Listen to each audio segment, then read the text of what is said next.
Jane, Yes. you're still, as we view you, way over to the right side, the left side of the screen. I Yeah, know what I know. yeah, that's good. That's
okay to go forward then, Jason? Yes, sir. You don't need 15 seconds? Yeah, you got it. DOT STIP, and I know I obviously shared this information with council last week, but for the public's benefit, I wanted to go ahead and talk about this as well. What we learned in a presentation that Matt Day gave last week, and Matt works for Tarpo, is the following, and this is the NCDOT's Strategic Transportation Implementation Plan. And I'm just going to touch on the key projects that are in and around Pinehurst, the ones that we would be most concerned about. And I'll hit it in chronological order. This is the plan. In 2022, they plan to let contracts for the 15501 in Morganton minor improvements. I'm going to call it minor improvements because there's a later project at that intersection as well. This involves installation of dual left-hand turn lanes on 15501 for both approaches of that intersection. 2022 is also the time they have in the plan for the improvements that we have been talking about at the intersections of Page and Memorial with 15501. Then in 2024, and this is timed to be deconflicted with U.S. Open in 2024. In other words, work wouldn't happen until afterward. There are several key projects. The first is a widening of 211 from West End to out past Seven Lakes. There'll be work on improving the 15501 and 2427 intersection in Carthage. They'll do the Highway 5 widening from US 1 to Blake Boulevard. In other words, the Aberdeen section of Highway 5. They plan to initiate work on the Super Street projects for 15501 and US 1 in Southern Pines and Aberdeen. It's important to note that there's one small section in Aberdeen on US 1 that will not be part of that project, but will commence in 2027 as part of a separate project. Big one for us, 2025, the Pinehurst Traffic Circle. In 2028 is when they have in this plan to work on 15501 widening north of the traffic circle. And I had some dialogue with council last week about the potential conflict between that project and the planned 2029 U.S. Open, and we hope to get that resolved. Then in 2030 is the Highway 5 section within the village limits, and then in 2031 is that follow-up project at the intersection of Morganton and 15501, which would involve some sort of an interchange. So that's what we learned. I would also like to comment on the public safety reports. Glenn Webb, our police chief, had some good comments at the end of the statistical or data portion of his crime stats. And of note, he noted that arrests are up quite substantially, or were in 2020, in the fiscal year 2020, or the calendar year 2020. And he said that reflects both self-initiated activity and more seasoned officers recognizing violations and making arrests. This proactivity and the ability to retain good officers contributed directly to the success. So there's, it's a bad news story looking at the data, but I think Glenn sees some very positive trends there. So I think that's a good thing to pass on to our community. And that concludes my report. Jeff, thanks very much. Moving on to council, from my perspective, just two things. As a reminder to any persons who are listening and watching the meeting tonight, if you want to ask a question or make a comment, you may do so by email to the email address publiccomments@vopnc.org.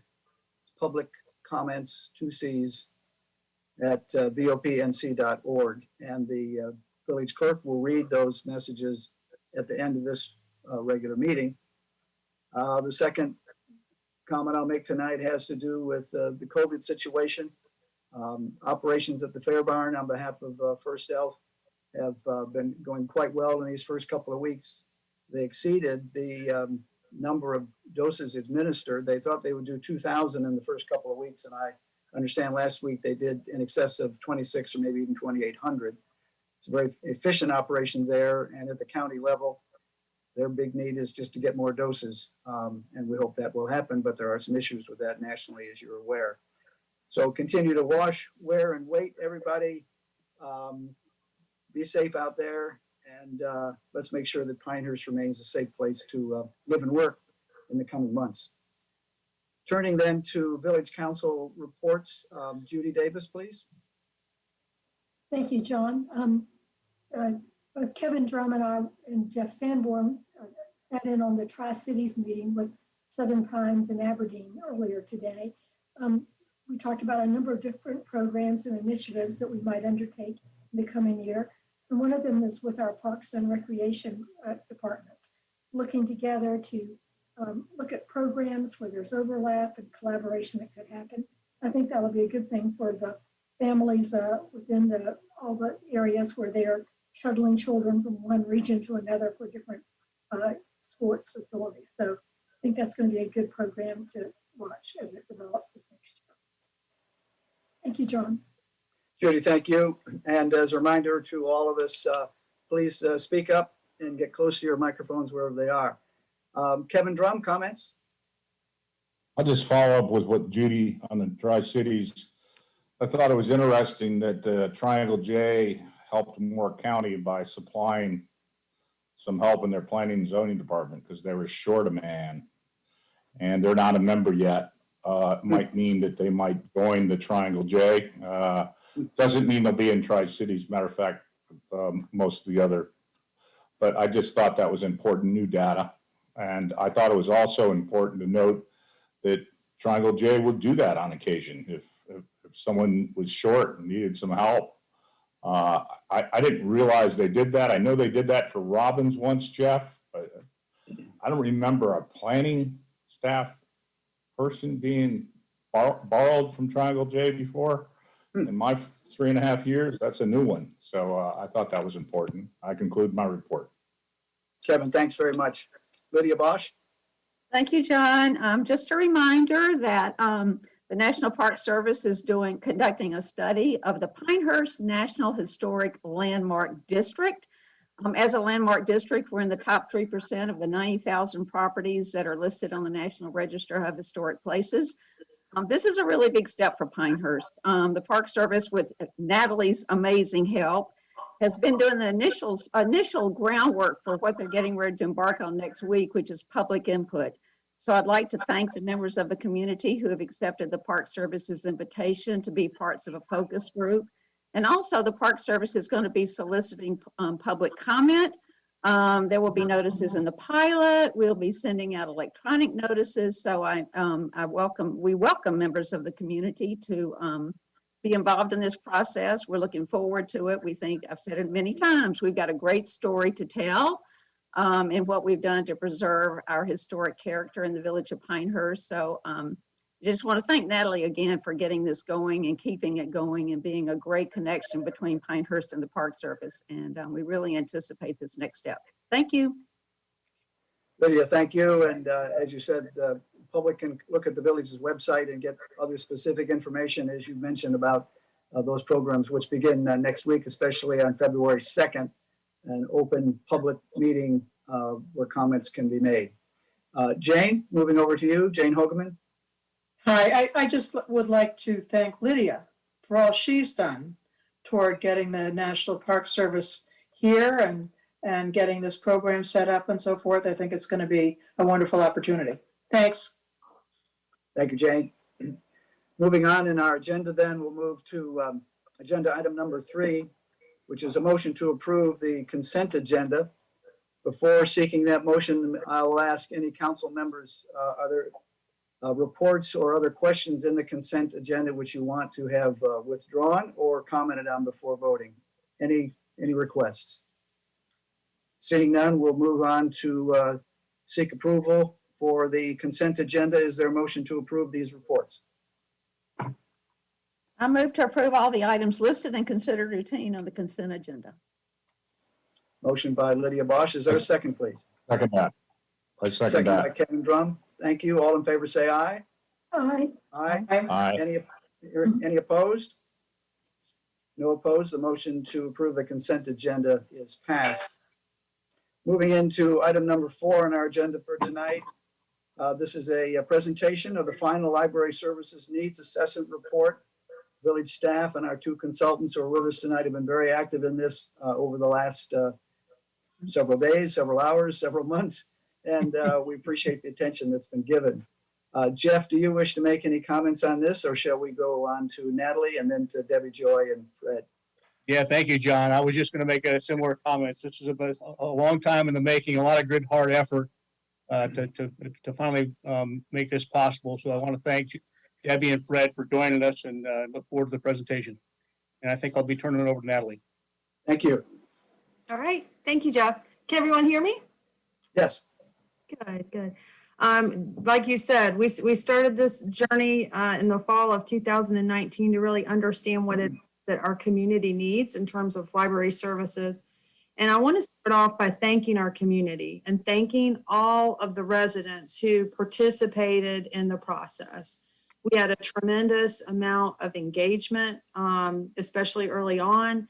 And I just want to say thank you to those residents who participated and shared their thoughts and opinions on the subject matter. As you know, we've pulled together a lot of data and information. Staff has done that, our consultants have done that, and we've analyzed all of that, and that's going to be the basis for the recommendations that you'll see in the report here that Debbie and Fred are going to review with you shortly. But before I turn it over to them to go through their presentation, I do wanted to take a minute and recognize Audrey Moriarty at the library. Audrey was extremely supportive and responsive to all of Debbie and Fred's requests for information. So, and my request for information, so we could understand how the library is currently operating, and so she was just invaluable to that process. So I want to say thank you, Audrey, if you're listening, for everything you did. Beth Dunn also was a big help and support on this project as well.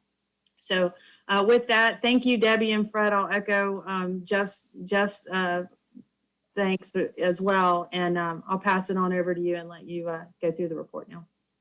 Thank you. Thanks, Natalie, John, and council. We are really delighted to be with you this afternoon. Thanks for your time. Fred, did you want to share screen and drive, or would you like me to? You're muted.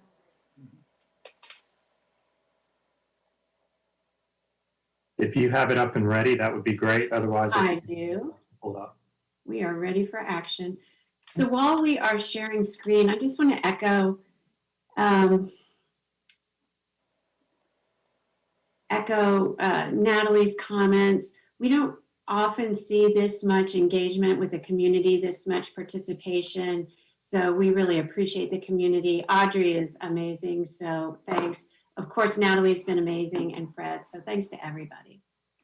Okay. So now I'm going to share my screen. Uh-oh. I opened my slideshow before I shared my screen. There we go. There we go. Okay. All right. So that's why we're here this afternoon, to take a look at the report, do a quick overview. We understand that you all have a heavy agenda today, so we'll be really respectful of your time. So just thank you. Thanks to everyone for all your work. It's really been a pleasure. It has, in fact, been a comprehensive process. We made a start in September of 2019. We've been working pretty steadily all the way through. Certainly nobody expected COVID and all the challenges that brought, but fortunately we were able to get a lot of in-person input before that time. And then we were able to do the mailed ETC survey after COVID started, and we were able to get that input. So lots of iterations and lots of work, and that brings us to today. We put a lot of effort into synthesizing all of the public input, gathering it together and figuring out what it all meant. So across these multiple methods that included interviews, they included focus groups, public meetings, online survey, and that ETC survey that I just mentioned, we kind of were able to see that residents really desire an expanded collection of books and magazines for all age groups. Digital media, so that means ebooks, e-audiobooks, and databases, information that we can access from home. That was really important during the last few months. Children's programs were a big area of agreement. Curriculum-based, things that help kids learn to read and support early literacy. Digital learning lab and public computers, really that means just some access to technology and the internet at the library. Print, copy, and scan, that's pretty straightforward. And then book clubs, lectures, and discussion groups, that refers to things like gathering at the Given and book clubs that already exist, those adult programs. So folks wanted to see some expansion there. The younger residents, families with young children, specifically requested more adult and young adult or teen programs, more space for conferences and meetings, and then some space for individual quiet study and quiet work. So that really boils down to the things we just talked about. Expansion of children's collection, books and materials, digital media, things that one can access from home, ebooks, children's programs, and classes for all ages, and particularly classes for young adults. So when we talk about the statistically valid mailed survey, the shorthand that we've used kind of throughout the project is the ETC survey. And that survey was mailed, we had 410 responses. That gives us a 95% confidence in the results. And so they're really summarized right here. You can see it pretty clearly, and it just echoes what I just said about those top areas of desire for residents. Children's, digital, children's programs, young adult. So we also asked, how are we going to pay for this? You know, how should we fund this library? And we found, and this is the mailed ETC survey results. So I want to be specific about that. 67% of residents believe that the village should fund a library.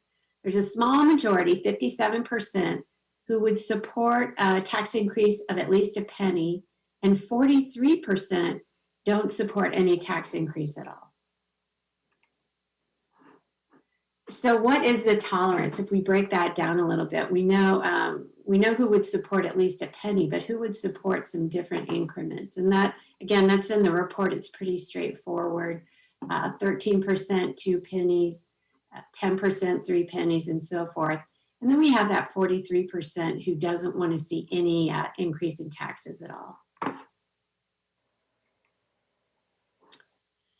So once we think about what the community wants, once we think about the operation and how we might pay for it, we took a long look at the space.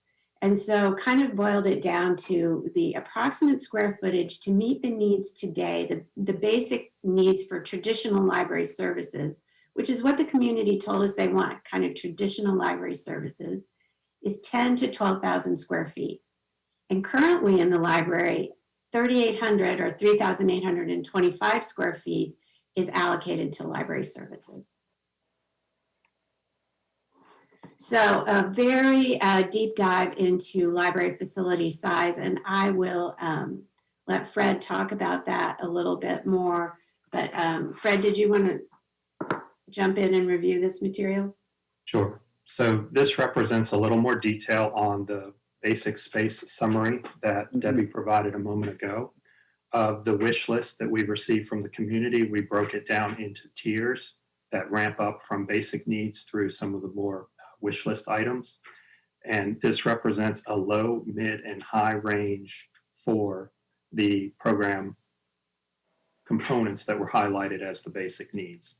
As you'll see, that 10 to 12,000 square feet represents the low end of tier 1 and the basically low to mid range of tier 1 and the low end of tier 2. So it's a pretty good working number for the program needs that the greatest desire has been expressed for.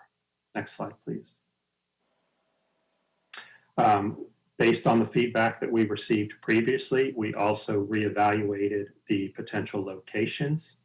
I think it's important to note that for each of these, there is some possibility for expansion in the future, should there be a need or desire to grow the library further. And this represents an approximate cost range for each of the locations that we evaluated. Next slide, please. This represents a high-level analysis of each of those 4 options, beginning with an expansion of the current location. Some advantages are that it allows the library services to remain in the location that the community's been accustomed to. Second location evaluated was near Village Hall, which would further supplement the village community offerings. Third option was another historic structure that is currently underutilized or not utilized. And the fourth location was co-locating with the existing community center. Next slide, please. This is a little bit more of a detailed cost breakdown for each of those locations. One thing I wanted to bring to your attention, for the current location, we're actually showing 2 sets of numbers. The first column, option 1, represents the renovation costs for the full facility, including the archive square footage. The reason we're showing this is most likely for a building renovation of this magnitude, you would want to touch all of the building square footage at one time. And the second option, option 1A, is to provide a more apples to apples comparison with the other 3 sites. This removes the cost for renovating the archive square footage and focuses only on the library program itself.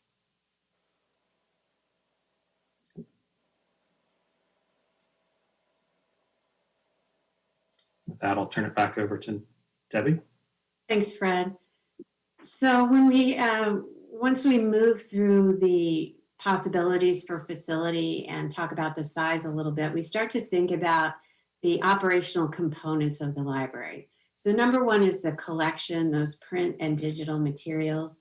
What we have projected based on a community the size of Pinehurst, based on the things that members in the community told us they want, and based on kind of the personality of Pinehurst, a community of readers and literate folks. We landed on 28 to 30,000 titles. We know that we have about 15,500 titles existing. So this number includes the existing titles, and that would be the total, what we call opening day collection. So that would be the collection that when the doors open to the expanded facility. Library programs, really important. Virtual programs, also important right now. So we would want to expand those curriculum-based educational programs for kids. Those are the emergent literacy story times we talked about, and also the programs for adults that we talked about. We did hear from the community a desire for increased hours of operation, particularly for young working families, so they could stop by the library in the evening or on Saturday, bring the family to the library. So an increase to 48 hours a week is baked into what we've considered. And then technology. So we want to have some public access computers, some tablets or devices that are more flexible and can move around. And then definitely access to Wi-Fi. To operate the library, we need some technology behind that, what we call an ILS, Integrated Library System. That keeps track of all the materials, all the library card holders. It's kind of a database that helps us operate the library.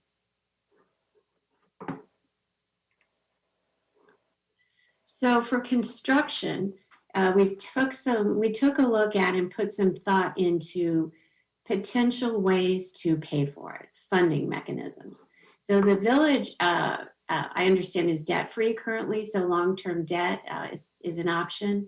A fundraising campaign is an option. In the ETC survey, we took the temperature of the community regarding if folks would be willing to contribute. We found that many were.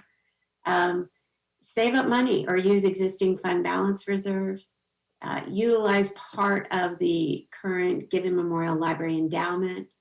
The State Library of North Carolina provides funding to libraries, and so that's definitely something we would want to take a look at.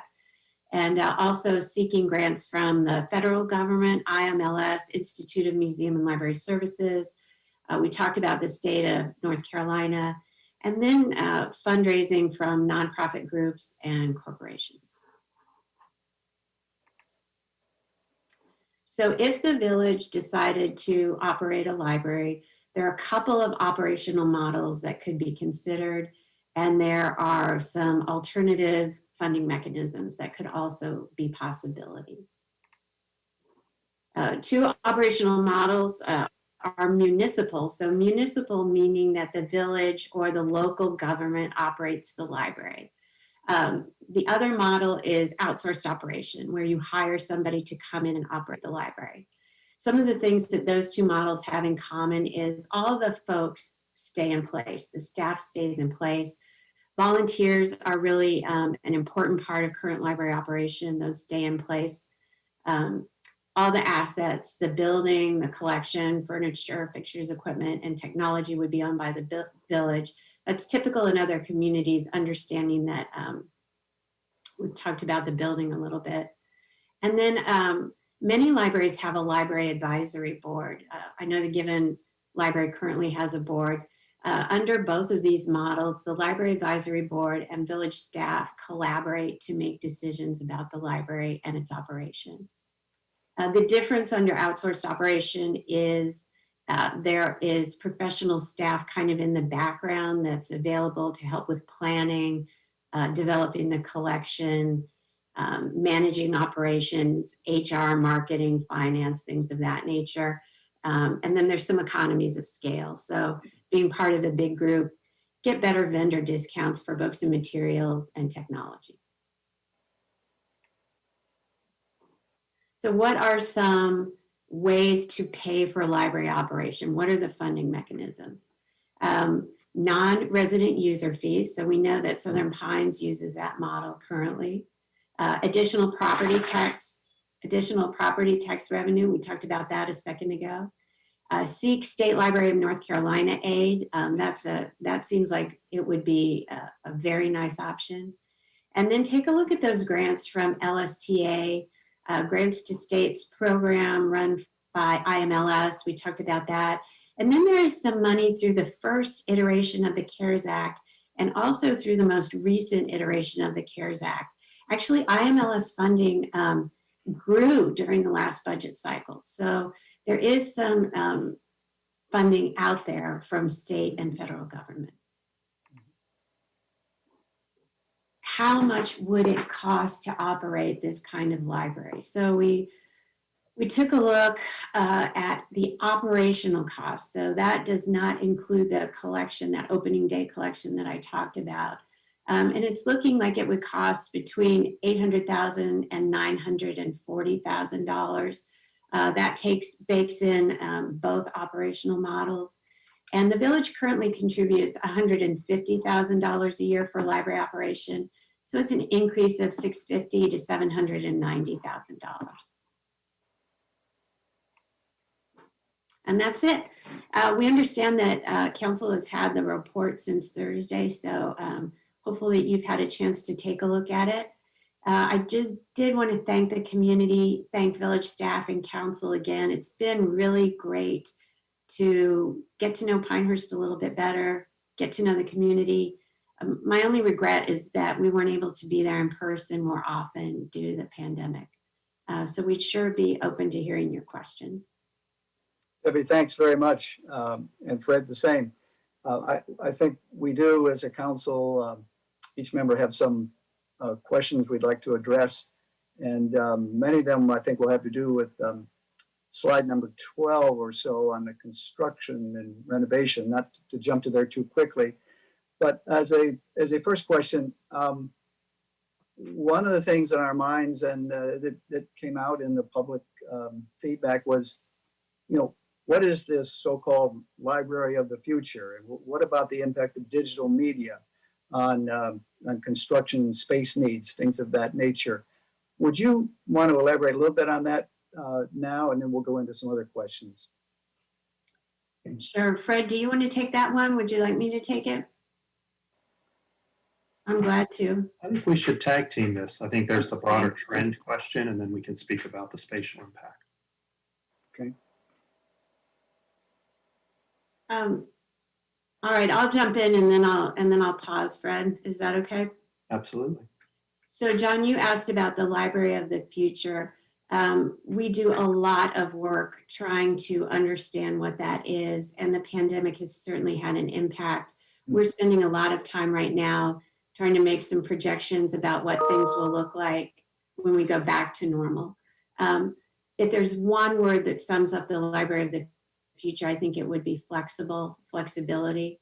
So we want to have spaces that can be used in different ways. What we did hear from the community of Pinehurst is the community is pretty interested in traditional library services. So they didn't tell us they really wanted a space for performing arts. They didn't really tell us they wanted a maker space where you could go in and access technology. So Fred, I'll pause there. So to echo Debbie's comments, we're seeing really libraries evolve in a lot of ways into something akin to a community center that also offers, book storage. So a lot of other communities are looking at, again, as Debbie said, maker spaces, test kitchens, video and text editing opportunities. And we didn't hear a lot of that from the community. We heard some desire for some meetings. So in terms of traditional library services, most people clearly associate that with stack space.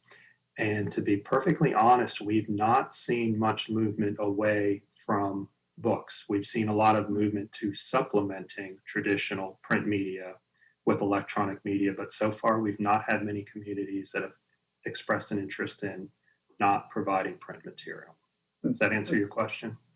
Yes, it does. It helps me very much. I'm sure others as well. Thank you for that. Let me go around to the council, starting with Judy Davis.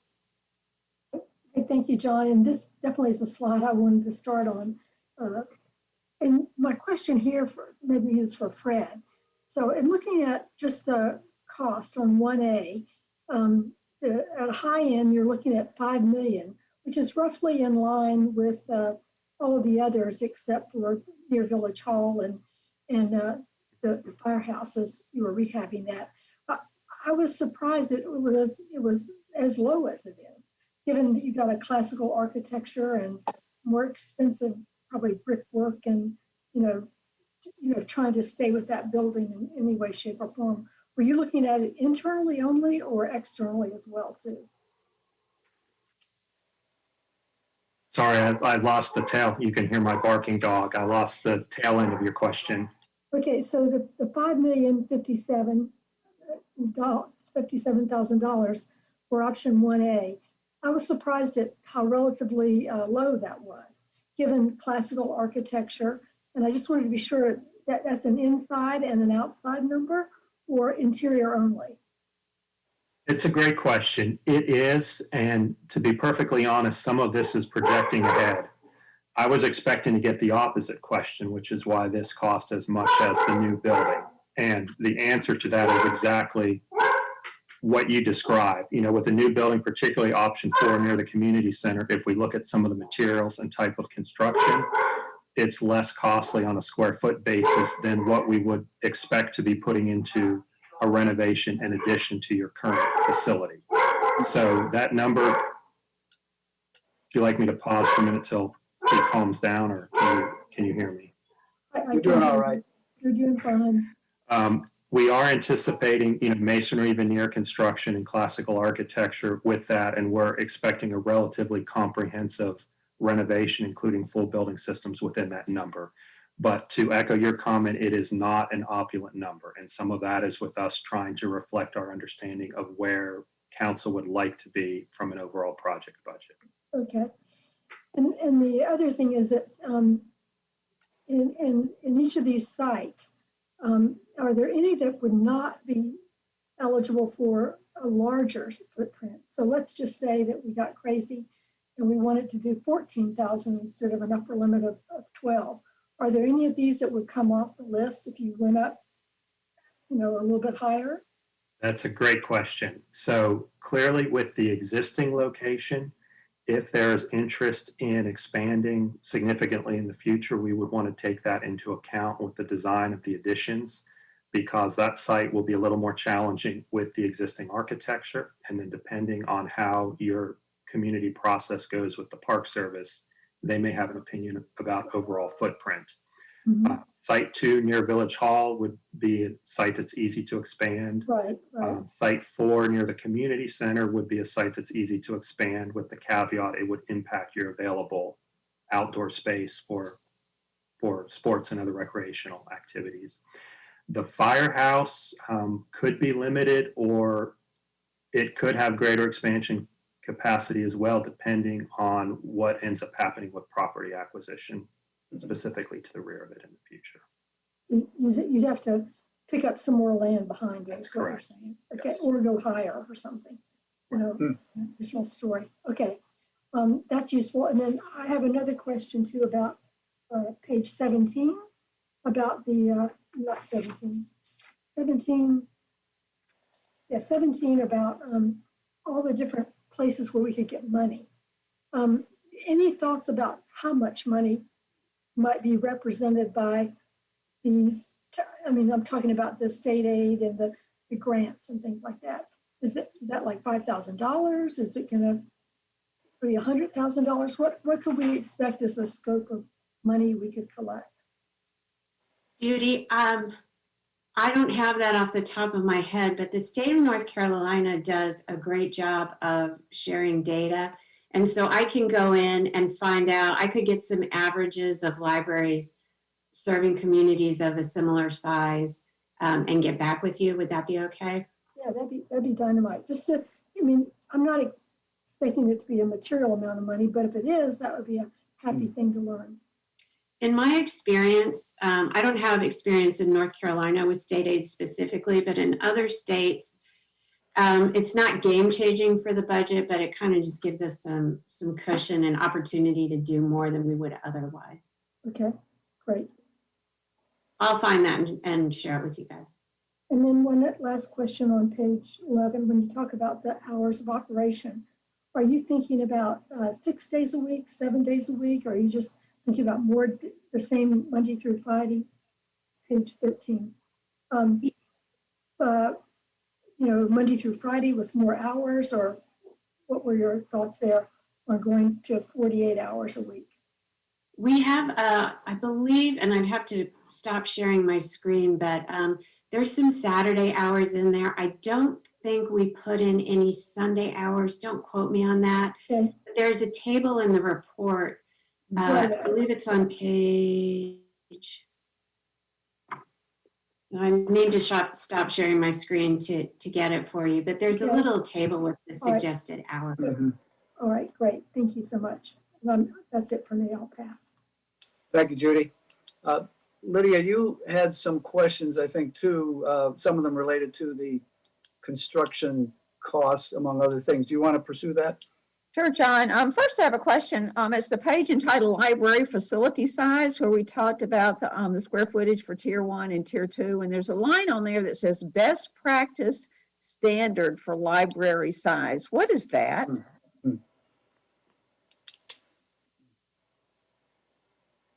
you want Fred, me would to you- take that, Debbie, or would you? I'm glad to, whatever's best for you. Okay. So the best practice standard library size, and we discussed this some in the last council meeting that we were at. This is kind of representative of what we typically are seeing in communities of similar size and population for library services, representing a typical range of library services. Okay, so if we had all the money in the world and all the space in the world, this would be our aspiration. Well, I can't speak for your aspiration. What this represents is the larger suite of library services, including some of those communal spaces that did not make it into the Tier 1 that has been Okay. focused on for this iteration of the study. Okay, so that's our dream drawing. If we, like I said, if there were no limits on how much our financial resources and our space resources. Okay, now going to where we have the option 1 and option 1A, the table with the comparable cost. Okay, I'm still trying to conceptualize what 1 and 1A are, and I'd asked the question earlier. You know, we were told that it was to renovate and expand the entire building. So my assumption was that was the Great Expectations, or, you know, whatever that plan was. But then I was told it wasn't. So I'm trying to get a better conceptual idea of what number 1 and number 1A look like. Sure. So in options 1A, 2, 3, and 4, what that represents is 10,000 square feet to 12,000 square feet of dedicated library space. Within the current location, there's also, I believe it's 4,875 square feet of space used for the archives. Okay. So the reason we wanted to present it both ways, so what this represents is 14,875 to 16,875. Math isn't my strong suit, so hopefully that's accurate. And the reason we wanted to show you both is if the existing building were to be renovated with new systems, you would want to most likely renovate all of the square footage, including the archives, because it would be very difficult to break out or piecemeal that renovation over time. Okay. So that would be option 1, is a complete renovation of the entire building. With an Correct. expansion to get you. But that's not the Great Expectations. This is something slightly different, or? That is not a 17,000 to 20,000 square foot library. That is correct. Okay, Option Okay. 1 is a 10,000 to 12,000 square foot library plus the existing archives renovation. okay. And so option 1A looks like what? So option 1A is really the same square footage, but it's renovating only the library portion. It's basically excluding any improvements to the archive square footage. And we would still get 10 to 12,000 square feet of library space? That's correct. Okay, It's a little bit artificial, truly, It is. but you're just trying to normalize that option against 2, 3, and 4. That's correct. You know. Right. I think you did this more as a way to compare against some of the others. It's not an Yeah. option that would seem on its face to have real value to it or purpose, but it's a way to compare. That's correct. Okay. Hopefully we didn't confuse things, but we wanted to try to be as transparent as possible. Right. No, I think we have it, Fred. Thanks. Go ahead, Lydia. no, those were my questions. I was just trying to figure out what the best practice standard includes. And then I was trying to get just a clearer picture of what option 1 and 1A look like. Okay, good. Kevin, do you have questions for Debbie or Fred? No questions. I'm just grateful. Worked on this for over 3 years. We finally got an option 1 that is holistic in nature. So that's my only comment. So taken us a while, but we finally got an option that is holistic in nature, that deals with the archives in the library. I think that's great. Okay, thank you. Jane?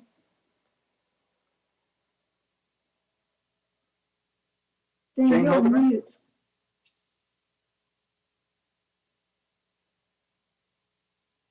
Jane, you may be on mute or we're not hearing you. Does anybody have her on the screen? I do not. Yeah, she's on mute and she's trying to get off. Okay. She needs the timeout. As a preamble to that, I'll Can indicate to Jason? the staff members here that I'll be calling on them if they want to ask questions too. Go ahead, Jane. No questions. Okay, Sorry. After all Comments? that.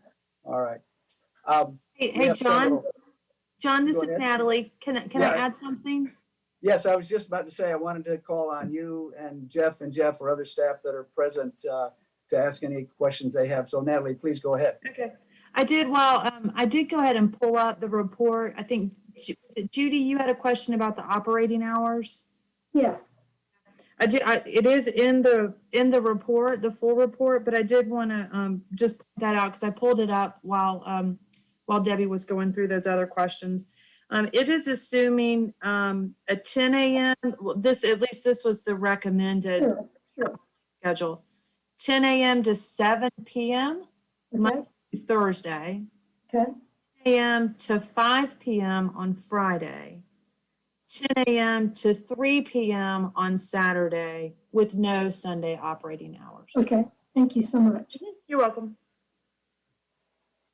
Thanks, Natalie. And Natalie, any other follow-up comments or questions from yourself? No, I don't have any. I just, again, thank you. I like I said, this was a pretty extensive process, and I was just very pleased to see the level of engagement that we saw. I think we've done about as deep a dive as we can in the data and the numbers and everything else. So hopefully we have given you, council, the information that you need to, proceed with evaluating the options that you have before you. And as always, I'm here to provide whatever additional information or support that you may need. Okay. And Jeff Batten or Jeff Sanborn, do either of you have any questions you'd like to address? No, John, I do not. Thank you. I don't Same for either, you? John. Thank you. All right, very good. If any other staff, I don't know, Brooke, want to make sure that you all have your time here with our consultants in this final report. Hearing no other questions, I think we can draw this presentation to a close. Is there any objection from the council? If not, Debbie, Fred, thank you so very much. We look forward to reviewing this report in even more detail. And should we have reason to come back to you with any questions, I know you'd be happy, and Natalie would be in touch with you about that. So thank you very much for your participation tonight. Appreciate your time. Thank you very much. Everybody. Absolutely. We appreciate you. Have a great night, everyone. Thank you. Thanks, Debbie. Bye. Be safe. That concludes item number 4 on the agenda. We'll move to item number 5, which is the review and approval of the balanced scorecard for fiscal 2022 and the IAPs for fiscal 22 through 26. Jeff, back to you. Jeff Sanborn. All right, thank you, John. This is a continuation of the conversation that we all had in the last work session. I appreciate the feedback that you gave staff, Lauren in particular. And so I'm going to turn it over to Lauren. And I'm thinking we're probably at the point where we can get your approval on this and move on. But we'll see how it goes. Thank you, Jeff. Great, thank you. I'll take it from here. Council, it's good to see all of you. As Jeff mentioned, I'm here to review several items that are related to the development of our strategic operating plan. And all of these are based on council's discussions that really started back at the strategic planning retreats back in December.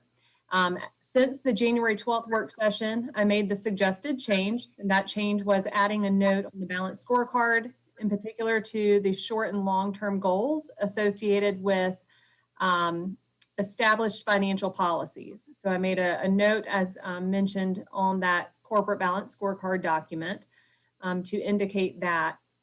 Council, today we are seeking your approval by motion specific to the fiscal year 22 balance scorecard, which includes the areas of focus. We are also seeking your guidance on the proposed list of initiative action plans for the 5-year planning period. This is being done now so that we can ensure that as senior leaders develop the strategic operating plan and go ahead and begin working on their budget request, that they align with council's priorities. So first, we'll take a look and discuss the balanced scorecard. So I will get that pulled up here on the screen. So as you see here on the screen, we have the balanced scorecard as proposed. This indicates the proposed goals, strategic objectives, key performance indicators, and goals, both short-term and long-term. And as a reminder, the 3 areas of focus are the items that are listed in red. So there are 3 areas of focus. The first is to manage development to protect the village character. One is to support, the next is to support the business community. And then the last is to provide a safe and effective multimodal transportation system. Staff will kick off the development of our strategic operating plan process tomorrow with a meeting. And this and the areas of focus will provide the direction that we need in order to ensure alignment within our departments. Council, I'm going to stop here specific to the balanced scorecard. Do you have any questions on this? I do not. I have to say that I think our language on number 2, manage the development to protect our village character, might be the best we've ever done at expressing what we want to have happen. I think it captures it well. Pat yourself on the back. There you go. That's perfect. How many years did that take?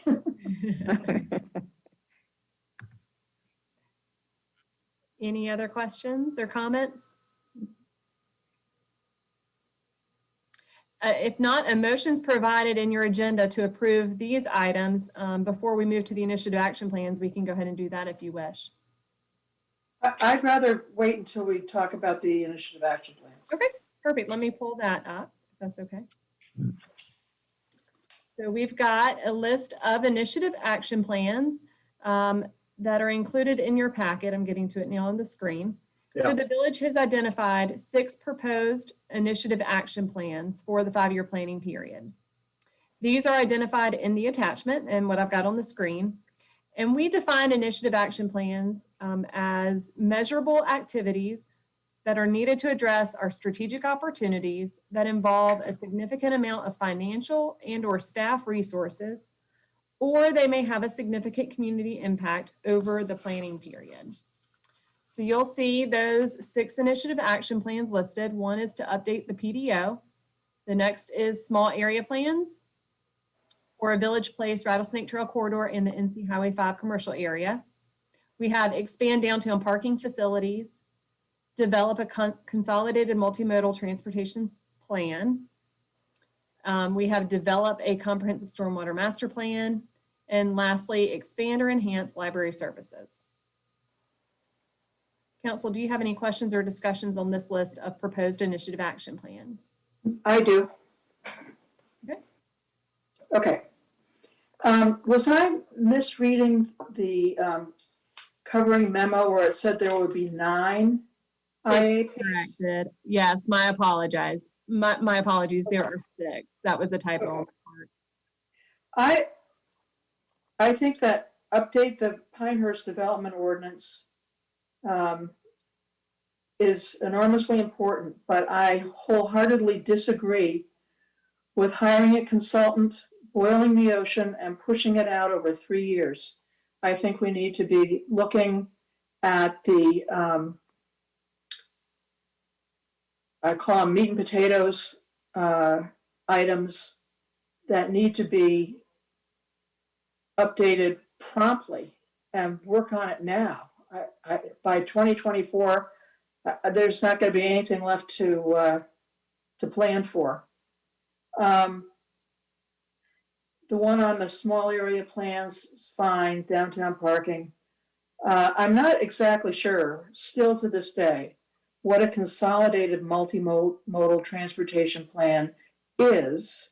And I wonder whether this is going to involve yet another consultant.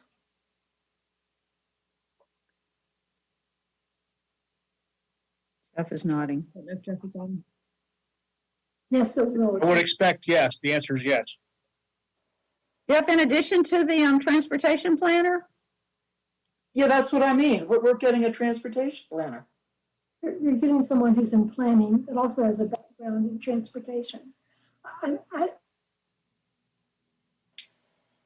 don't know how to defend the staff more than to say they all have full-time day jobs. All of these transportation plans, stormwater plans, the PDO require some effort above and beyond their very busy work week. And if we don't want them to do their day job, they can stop and do some of these. But I think you want these things to proceed in parallel. Well, my thought about it is, and I hear what you're saying, Judy, but my thought about it is, especially after some experiences that we've had, is that hiring a consultant does not exactly streamline the process. And the staff ends up working awfully hard anyway, trying to coordinate with the consultant. So we might, and then we have to pay the consultant to bring them up to speed, understanding Pinehurst. So if we had somebody in-house, it might actually work out better. But so I do have a concern about that. Then developing a comprehensive stormwater master plan was highlighted on the initiative action plan chart for fiscal year 2021. And I don't understand why it isn't highlighted now, because it's still very important with all the infill that we're getting. And finally, I think we should be adding back in an initiative action plan that was in the 2021 list, and that is PDO updates to protect Focus Area 5. That was up in Goal 2 last year, and boy, we need it to be in there now. We can't leave that out. So I'm disappointed not to see that there. And I will go on and say, and I'll say it now because I'm talking and then I can stop talking, but the areas of focus, and with the exception of the comments I've just made, the initiative action plan list are okay. But I do have real problems with the 4 lenses that we use. I went back and looked at the ETC importance and satisfaction rating at the items that they found to be of high importance and problem, big problems for the village. And then I looked at the 2021 balanced scorecard, the KPIs there, which at that time had some catching up to do because they were not up to the standard that we wanted. There aren't very many of them, but there were a few. And I also looked at the SOAR chapter in our retreat materials. There's some charts about what items the people in the village seem to be the most concerned with. And they start on page 35 of the SOAR section. And none of those match up with the performance gaps lens. Several of the strategic opportunities seem to be out of date. We've got expand the ETJ to the north, for example. But gosh, we need to attend to protecting or updating the PDO to bring it into alignment with the comprehensive plan for Focus Area 5 before we go looking at the ETJ to the north. So those are my comments. I really want to add in a reference to Focus Area 5, which was in last year's list of IAPs, and I am very concerned about that Pinehurst Development Ordinance project stretching out over such a long time. I wonder if. I apologize, Jane made you all, something- that I got kicked off of Zoom, but I think I heard Oh, the most of that. So I apologize that I I'm sorry. came back. Thank Tell you. me what you I'll tell you, missed. Zoom's getting unstable right now. Just thought I'd give everybody a heads up. Yeah, Kevin makes a good point, and I don't know whether it's this East Coast phenomena that Jason had mentioned earlier, but there are some issues around. So if you drop away, try to get back as best you can. Lauren, I think you said you heard most of what Jane was talking about, and I think we did want to have you respond.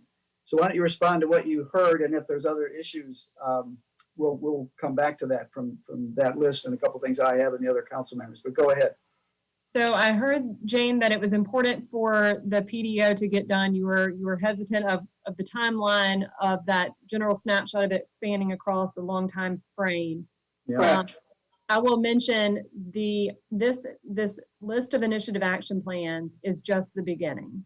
So what staff will do is take this list to understand when council's wishing for us to begin these initiative action plans, and we create an entire workbook that includes a detailed task list that will help lay out what all of the steps are, what's involved in it, how we will get it done. We take a look at staff resources that are available. We take a look at what financial resources might need to be available for each of the initiative action plans. Staff does a complete analysis on what each of these initiative action plans will entail. And so, I think a lot of this feedback is helpful, and I will say we're just at the starting point, though, of fully understanding, for some of these, now others are already underway, obviously the small area plans and a couple of others, but it's, we will begin developing further details on each of these initiative action plans and understanding what else is on the plate of staff. How to divvy out all of the different assignments that we have that are urgent and important priorities to get done and accomplished. So I heard that. Lauren, let me just comment a bit on that, on this one item before moving on. I guess what you're saying, though, is that the probability that the update to the PDO will move closer in rather than be scheduled out as it is here now out to 2024 is pretty remote. In other words, the 2022 to 2024 fiscal year work and completion on that project is unlikely to change unless council says to change it in some way. Is that correct? Because all the work you're talking about just lays out a plan to accomplish that in the time frame that's now shown on the IAP. Correct. That's right. And I know Darren had, good discussion with you all at the last meeting, in particular to this initiative action plan of what he believes it will take to get all of those different moving parts and pieces done for this initiative action plan. Hey, Darren. Mm-hmm. Hello. I just want on the issue of consultants, which Jane raised in a couple of places, it's always a conundrum, it seems to me. On the one hand, do we hire somebody and make that a full-time equivalent person who can do the work that a consultant study needs to accomplish, or do we hire the consultant, which may take longer and require more orientation, but it end up financially might being cheaper than having a full-time equivalent person, I suppose. So that's not a question for you to answer, Lauren. It's just the way I kind of look at using consultants or not in this conundrum we seem to be in. I can guarantee you that hiring staff is not faster than employing a consultant. Jeff, I was just going to add that too. The time frame, you're not going to compress the time frame with staff. You might be able to get a couple of the low-hanging fruit items done quicker, but if you're looking at doing a comprehensive update, the time frame is not going to be compressed with a staff member, with a new staff member.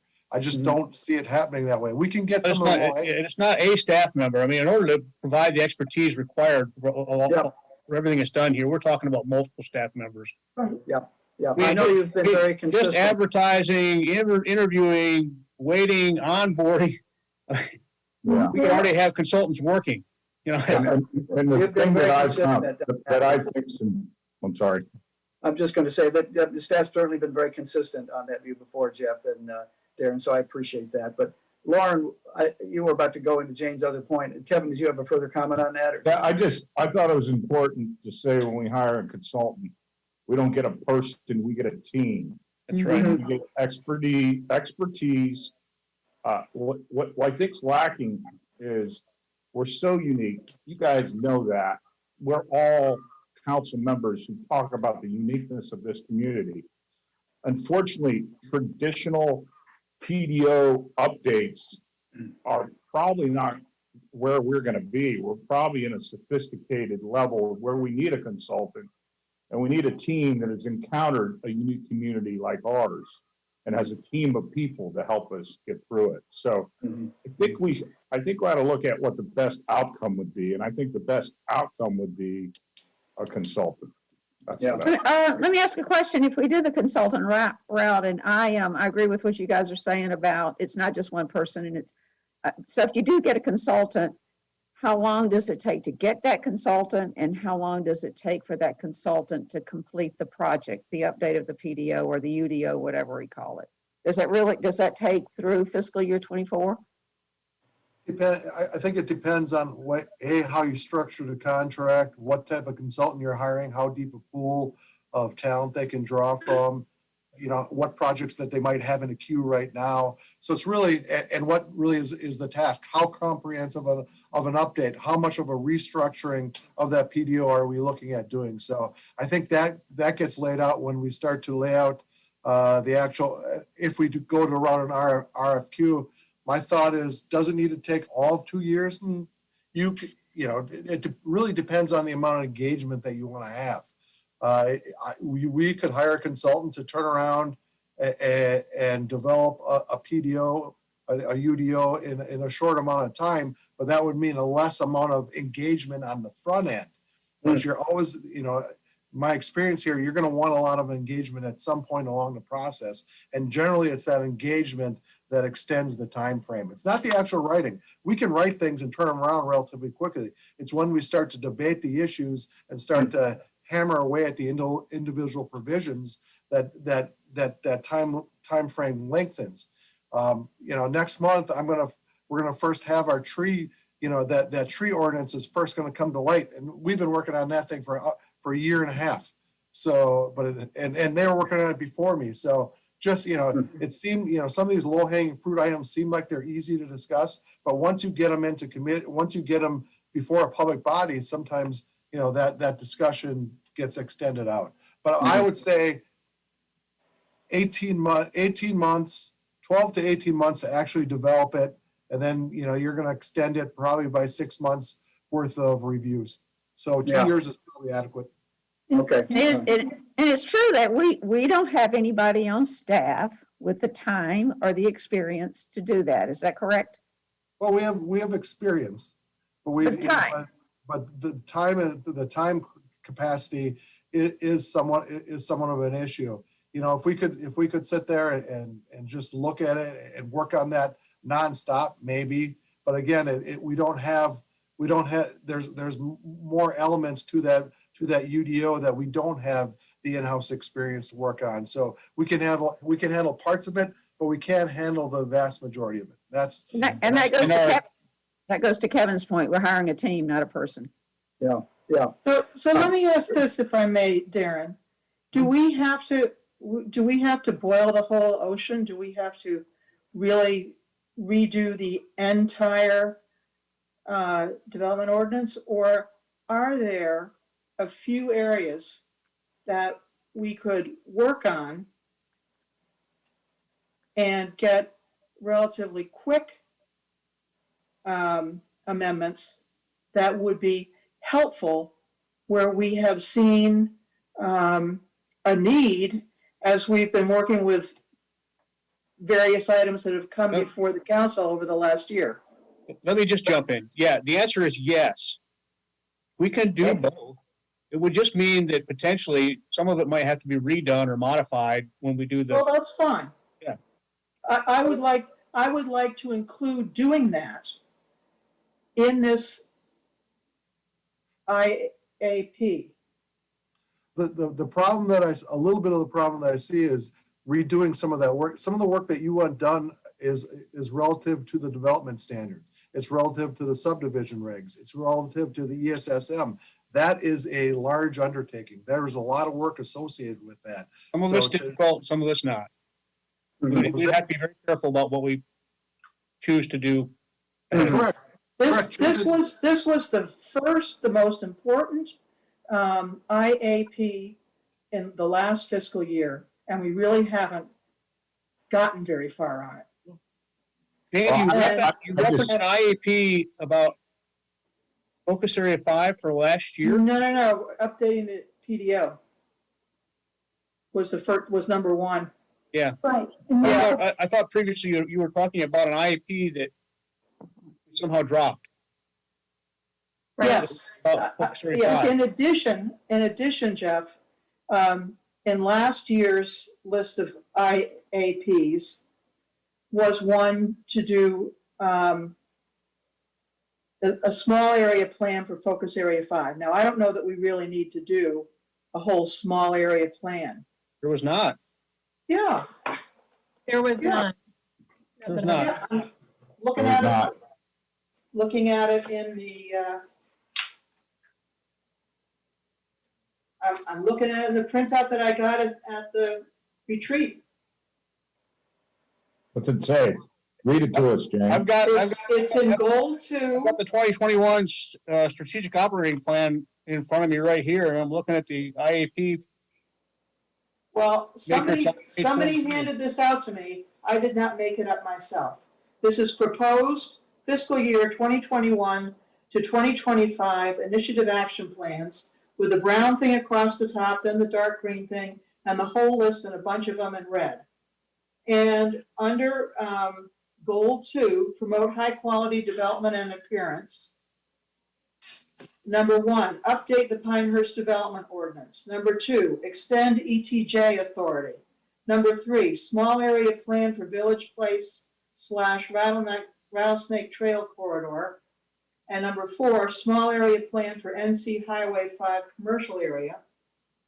Oh, that's right. Okay. I'm looking at that 5. My mistake. Got it. Okay. Got it. There's no But problem. I would, see, that's what happens. Okay. I apologize. We But I should don't have know- called it, I keep saying, hang on, I keep saying we should have called it focus area, and the other way around, anyway. But I Okay. would like to add in that we do something, and we can fold it in to update the PDO as long as we're doing it with stuff that we move on quickly, to do something about focus area 5, because it is hanging out there. And it's, Well, actually, to that point and a couple others that Jane has made, in the work session, we'll have a discussion tonight about our relationship with the planning board and a variety of things we'd like to do with them. And one is, working on PDO updates and changes and things like focus area 5, perhaps. So that might be a way to make some progress on some of these items, but we'll get Yeah, to but that later. one comment I wanted to make about this discussion about piecemealing the PDO.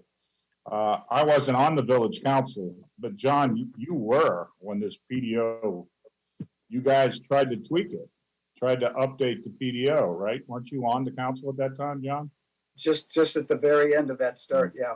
Yeah. Well, And- I was there at every meeting. I was attending every meeting, seeing the anguish on the faces. And it looks like you guys made an attempt at a group update of the PDO, and it was not successful. So I'm saying, let's don't do that again. Let's do it the right way, because we tried that once, and I think you guys worked damn hard. I saw it. I know it wasn't lack of work. I know you worked hard. I just think that it was an impossible task for a volunteer group to accomplish. And Well, I think you're partially right, and also the issue of what was the vision? What were the things that needed to be covered in the PDO, which we didn't even identify what we know today Right. back in those days. But it's hard. Let's have Lauren go ahead here and keep responding to some of the points that Jane has made, and then there'll be others that the rest of the council have, I think. So Lauren, I think you were prepared to answer some other questions there. Well, we've kind of circled back to the other point that I heard, which was about focus area 5. but I'm Right. now taking that off. So let me ask you this, is there something that we need to change today?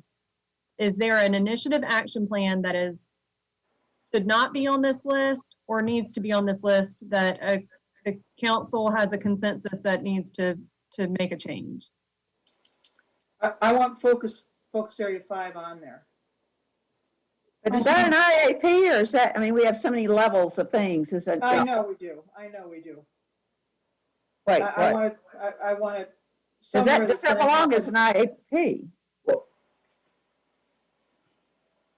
Can you I tell me? thought I remembered. You said focus area 5. What is the action that you're intending for focus area 5? I want to make some PDO text amendments to bring, because I don't think that the work to bring it into compliance with the vision in the comprehensive plan is as complex as it would be for focus areas 2 or 4. So I don't know that we have to do a full-blown small area plan, but I do think we have to do some text amendments to do that. And I think we ought to do it promptly. Then it should stay in the PDO. I mean, I think that I'm hopeful that Darren will come back to us with a game plan that is a bit of a hybrid. You know, what are the things that we could conceivably do via text amendment? We've been talking for a while about getting to a quarterly cadence of text amendments. So let's figure out how to implement that going forward. And then also look at the overhauling of the PDO. And whether that focus area 5, those text amendments can be something that's easy to do early on or not, explore that. But I don't think you need a different IAP for that. I don't either. I agree. I remember something, and I just want to know if I'm going crazy, which probably is the case. But I remember us as a first step, Judy, agreeing that one of the reasons we were getting this GIS software is like to map out that focus area 5 and understand it more to see what needs to be protected. I mean, I was all in on that initial step, just identifying, and what happened to that? And where is it? Well, It I mean, was- the GIS guy just started, right? Yeah, right. So I We think haven't- that's the natural first step on Area 5, and I'm all in. I mean, you look at Southern Pines, what their strategy is, buying it, turn it into parks. I mean, that's a viable option too. I mean, that's an action that could be taken. I mean, that's what the action they're taking on stuff like that. And I'm just trying to say that I supported. I thought Jane supported that thought too at that time when we brought it up. It was a first step. Understanding what is out there and what areas are undisturbed forests that need to be protected. You know, I thought I'm all in. Focus area 5 is not is not the Southwest ETJ. It's I'm sorry. along 211. Oh, you're talking about the 211. I got my focus areas off. I apologize. Well, I Don't worry don't know how about that that. happened. That's A lot of so that going far. on. Let I me get can't back imagine how you fell off into that soapbox. trap, Kevin. Yeah. I have heard, Never three happens to the rest of us. they would like to keep that within the PDO IAP if it's, Relevant. We want to keep it on the front burner, Lauren. okay, so I'm not going to add an initiative action plan to include for that specific thing. That would roll up into the PDO initiative action plan if relevant. I don't think that's, no, I don't think that that's front burner enough. I think that the PDO is a I think- long straggler. I think unless I misinterpret what I've heard here, though, I think that Kevin, Lydia, and Judy said that they're not in favor of carving out an IEP for that. Not Because it carving out doesn't an have the IEP. pressure. Yeah. But John Lydia also would need to said, keep it on the front burner, Lydia, right? well, in the work session, John said, we're going to talk about focus area 5, right, John? Well, it's one of the things that I think could be raised in this general discussion with the planning board. And maybe the planning board could take some action on moving the focus area 5 review along. You know, that would And be I'm- helpful to staff. And I'm comfortable with that. I just don't think we need to add focus area 5 as an initiative action plan. And I was going to ask Lauren, or would a review of focus area 5 and a look at that as far as the uses would that fit into another category of staff review, Like, OP or something? project or whatever? Yeah. It could be a separate project. Yeah. If it was not something that needs to roll up into this full comprehensive PDO update, I would say it could probably fall onto a project list if that's appropriate. Natalie, you may have something. Yeah, that's what I was gonna say. I mean, it sounds to me like, taking a look at Focus Area 5 is really a project. And I think, Jane, what we would do is go back and say, okay, we got to prioritize small area plans, PDO rewrites, that, and everything else that's going on. So we would come back and, try to figure out how to make it fit. And, it might mean we need more staff resources. I haven't had the As a high opportunity. priority, like to we've talked talk about already. with Well, Natalie and Jeff- Darren about this, Yeah. since we last talked about this, but I suggested last time we were talking about this focus area that perhaps the most efficient way to make some significant headway would be to focus on an overlay district. Mhm. Mhm. I think that would be a project if that was the chosen path. I don't know to what, Mhm. whether or not Darren agrees with me that that's an appropriate way to do this, but Yeah. But Jeff, to Jane's point, I mean, I sense the urgency because of all of the residential properties on the back side of that if anything, if that thing is developed improperly, the people who front that are gonna see ugly lights, noise, and so I'm not sure if the overlay is the way to go. I appreciate Jane's sense of urgency. I don't think it belongs as an. think of an overlay district as additional requirements that you're layering on top of existing zoning. Mhm. It can be Except that- almost any type of requirement. Well, if that addresses the, I don't know, sense of urgency, the importance in the minds of so many people who live out here, and this is not about Pine Wild, this is about protecting 211 in a way that 211 looks nice, but also the people who live who border that have something they don't mind looking at. And Jane's described it really well. She's done a lot of work on that. I'm just not, I sympathize with her with how do we advance the ball on this one. Mhm. That sounds like a project, which might It take is. into consideration what Jeff has mentioned, an overlay solution might be one of the options there. And maybe it works its way into this discussion perhaps later. And there may be a better, more comprehensive way to deal with that challenge or problem. Mhm.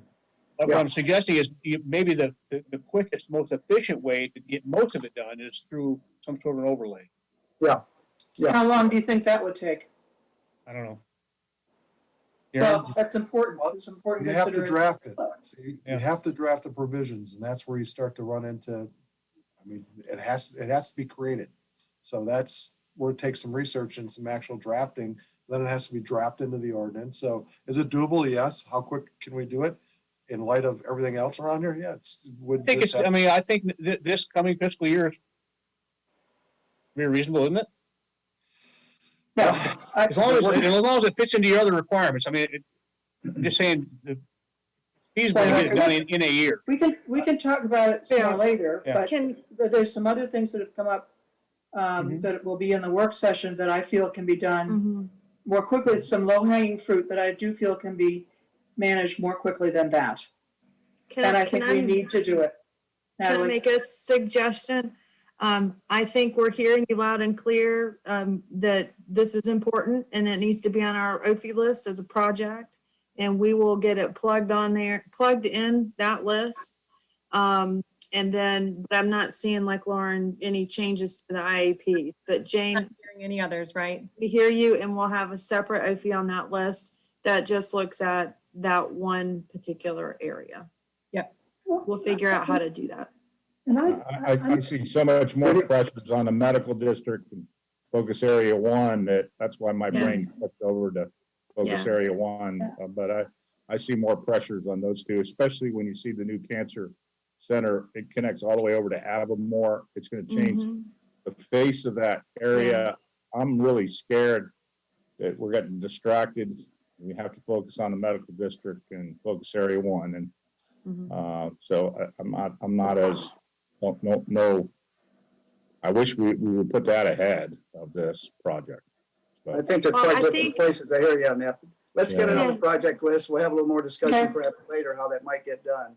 But Yeah, that was we'll fun. have to- Thank mush it all together. What I'd like to see is when you come back with the plan, as we get into the budget season. Yeah. This project should just be melded into whatever the things are that we can do relatively easily with regard to the PDO. I don't like the one-off nature of this. I don't either. I think it needs to be melded into the big game plan. And one of the critical issues we have is resources. Have you hired that transportation planner yet? No.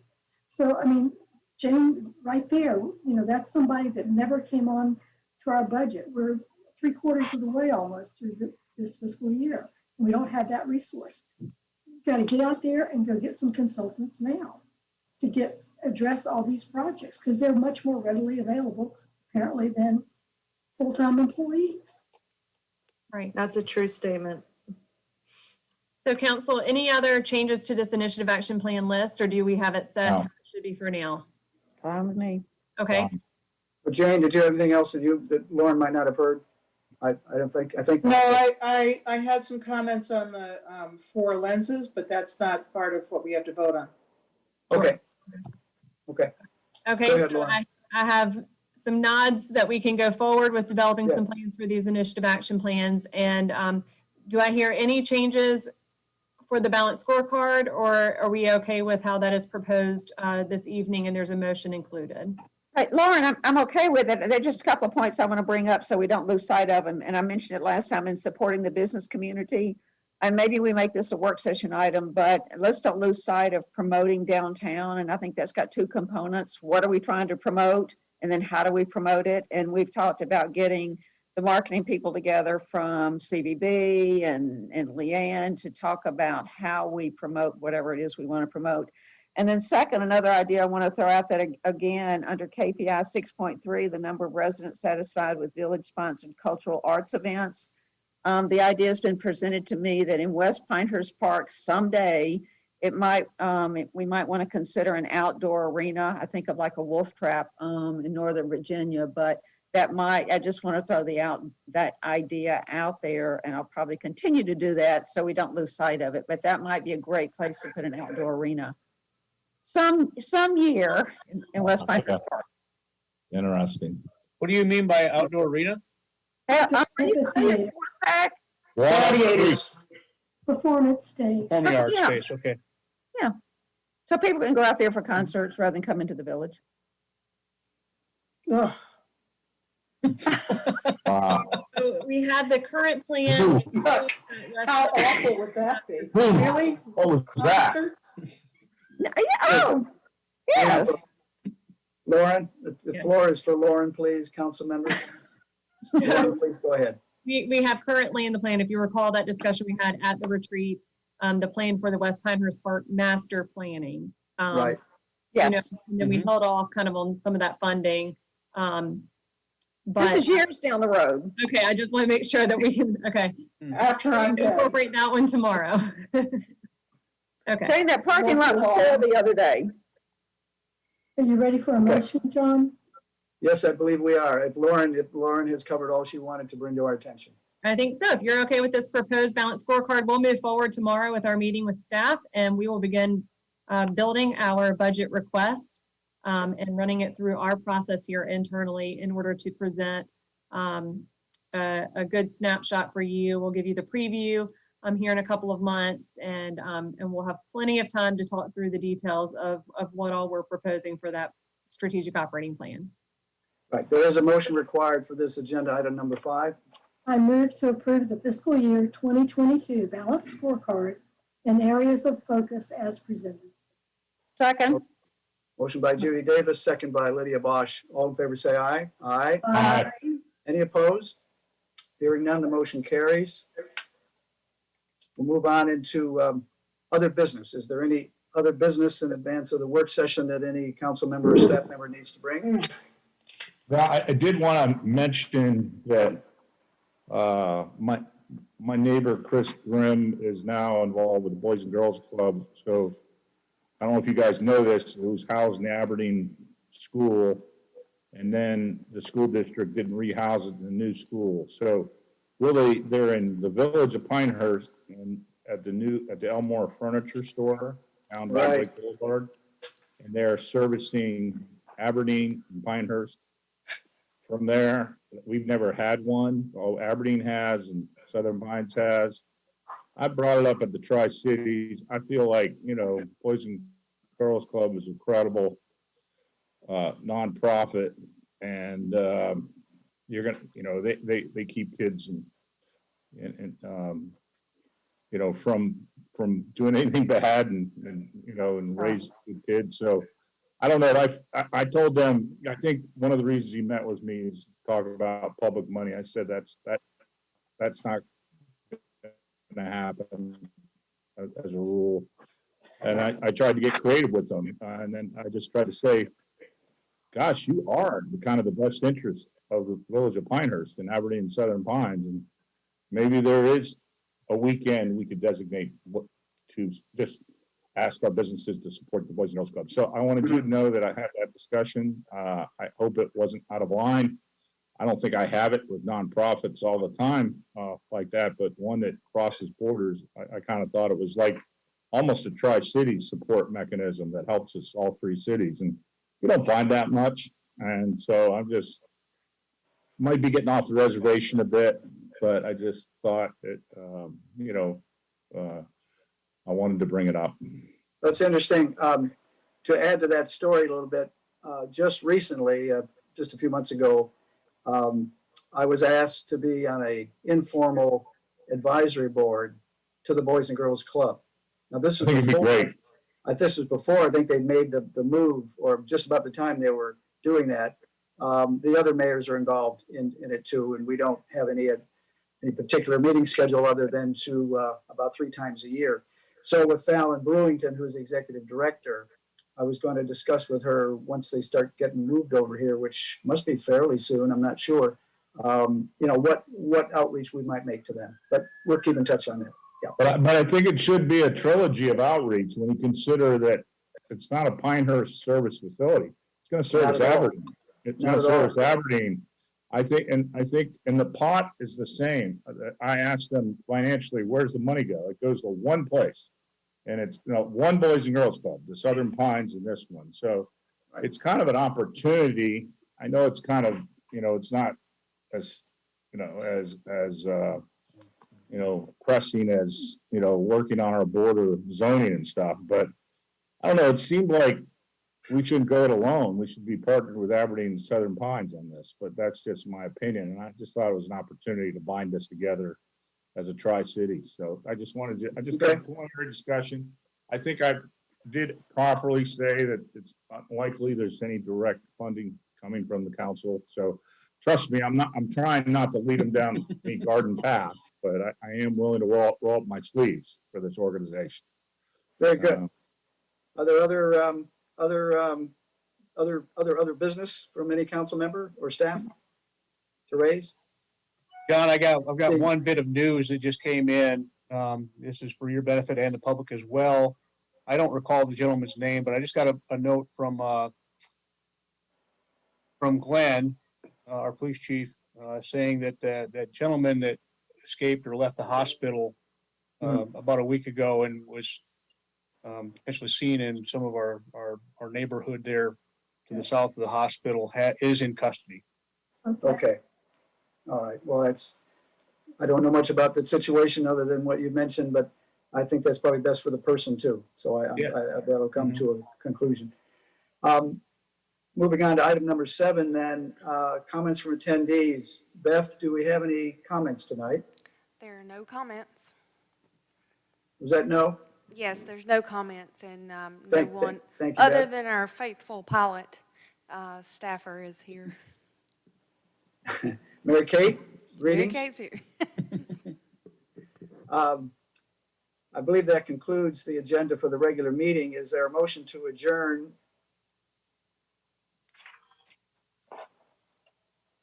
I move to adjourn the regular meeting.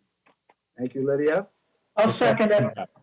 Second, motion by Lydia Bosch and a second by Jane Hogeman to adjourn the regular meeting of the Pinehurst Village Council for January 26th. All in favor say aye. Aye. Any opposed? None. The motion carries. We will take a 10-minute or so break to say 6:15, and then we'll open the work session for this day. Thank you. Take a 10-minute break. Thank you.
is it small or is it full screen? It's not full It's about screen. You got 2/3 one and screen. two up there. It's about We 2/3. we got the title slides still up there, which I don't Okay. understand. And your next slide is And really, then the next slide, yeah, there you go. it's much better. So what can you see now? It's a slide Well, and the good. thumbnails on Good. the Just left, keep that screen up and go to the next slide. or present it in presentation mode. That's what I was trying to do. When I did it in presentation mode, apparently it didn't come out right. So Natalie, this worked. This works. When you do it in presentation mode, Natalie, what we're seeing is what you would see as a presenter, where it shows this, the notes on the Slide and right. The next slide, yeah. the Okay. next slide, yeah, right. Okay. All right. So if you can see full screen, that is what we'll go from. If you can see it well enough. Yeah, it's perfect. It's perfect. You Okay. can make your thumbnails smaller, then the main slide will be bigger. Yeah, there you go. There we go. Is that better? Perfect. Yep. Yep. Thank you. Okay. You're welcome. I just want to make sure everybody can see it. So before I get started, I'll just take us back to the retreat. That's where we had the discussion about your fund balance options. And I want to kind of start off with some kind of overarching comments or ways, that you could go about setting aside money for capital. The slide here that we're looking at, slide 2, the purposes of fund balance. This is stuff we talked about at the retreat. In fact, this is the exact same slide that we shared with you at the retreat.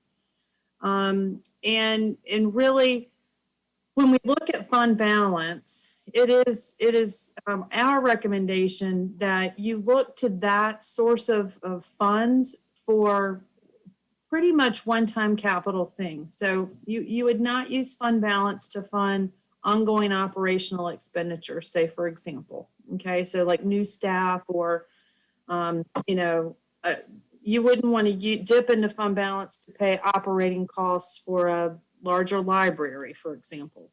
You would want to look for recurring revenue sources to pay for those operating costs. As you know, that fund balance policy is recommended best practice by the Government Finance Officers Association, and there is a minimum requirement of 8% that is set by the state of North Carolina. Now, Kevin, you asked for some information that we had included in your retreat materials in a separate package, but I went ahead and put it into the presentation here so you could see what our historical fund balances look like as a percentage of our total expenditures, which is how our current fund balance policy is worded. And historically, we have maintained a lower fund balance relative to our comparisons. In 17 and 18, we got a little bit closer as we built up that fund balance for the community center. And then, of course, it fell back off when we used the fund balance for the community center. And with that said, every community's fund balance needs are different, as we talked about before. So, a community at the coast who's going to get hit with hurricanes might need a bigger fund balance than we would. Or if they're more dependent on businesses and industries that might, leave town, say, for example, or things like that, they might have a larger need for fund balance. So at the end of the day, the 20 years that I've been here, this 30% minimum fund balance, I think is about the right level for us. And it is what I would recommend as the minimum. I would not recommend going any lower than that. And I'm going to speak for Brooke. She agrees with me on this one too. So when we look at the next slide, this is our current fund balance policy. And just as a reminder, again, we ran over this in December. It's 2 parts, and 1 part's measured at the beginning of the year and 1 part's measured at the end of the year. Okay, so at the beginning of the year, so right now when we're going through budget process, when we budget, when we put the budget together for next year, we want to make sure that anticipated ending total fund balance is in the range of 30 to 40% of expenditures. Now you'll notice my note at the bottom here. While the policy has always been stated in that range, our practice has always been to budget for a minimum ending fund balance of 30%. So if you go back to these, if I go back to this previous slide, so you can see, for example, in all of these years, it's been above 40%, which is the range, right? The top end of that range. We would not budget expenditures to expend all of that in 1 year just to be within that range. Okay, so if we didn't need to spend that money, we're not going to just make up expenditures so that we can bring fund balance into that 30 to 40% range. That's not in practice how we have applied the policy in the past. Okay, so in practice, we've always used the minimum as our kind of threshold, knowing that some years exceed the 40%. Okay, and that is a roughly 3.5 to 4 months of expenditures. So that's what we do at the very beginning of the year. And then at the end of the year, when Brooke has finished the audit and the auditors are putting the audit report together, there's a requirement that our unassigned fund balance has to be maintained at a level that's 15% or more of actual expenditures from that previous year. Okay, so we measure at the beginning and we measure at the end.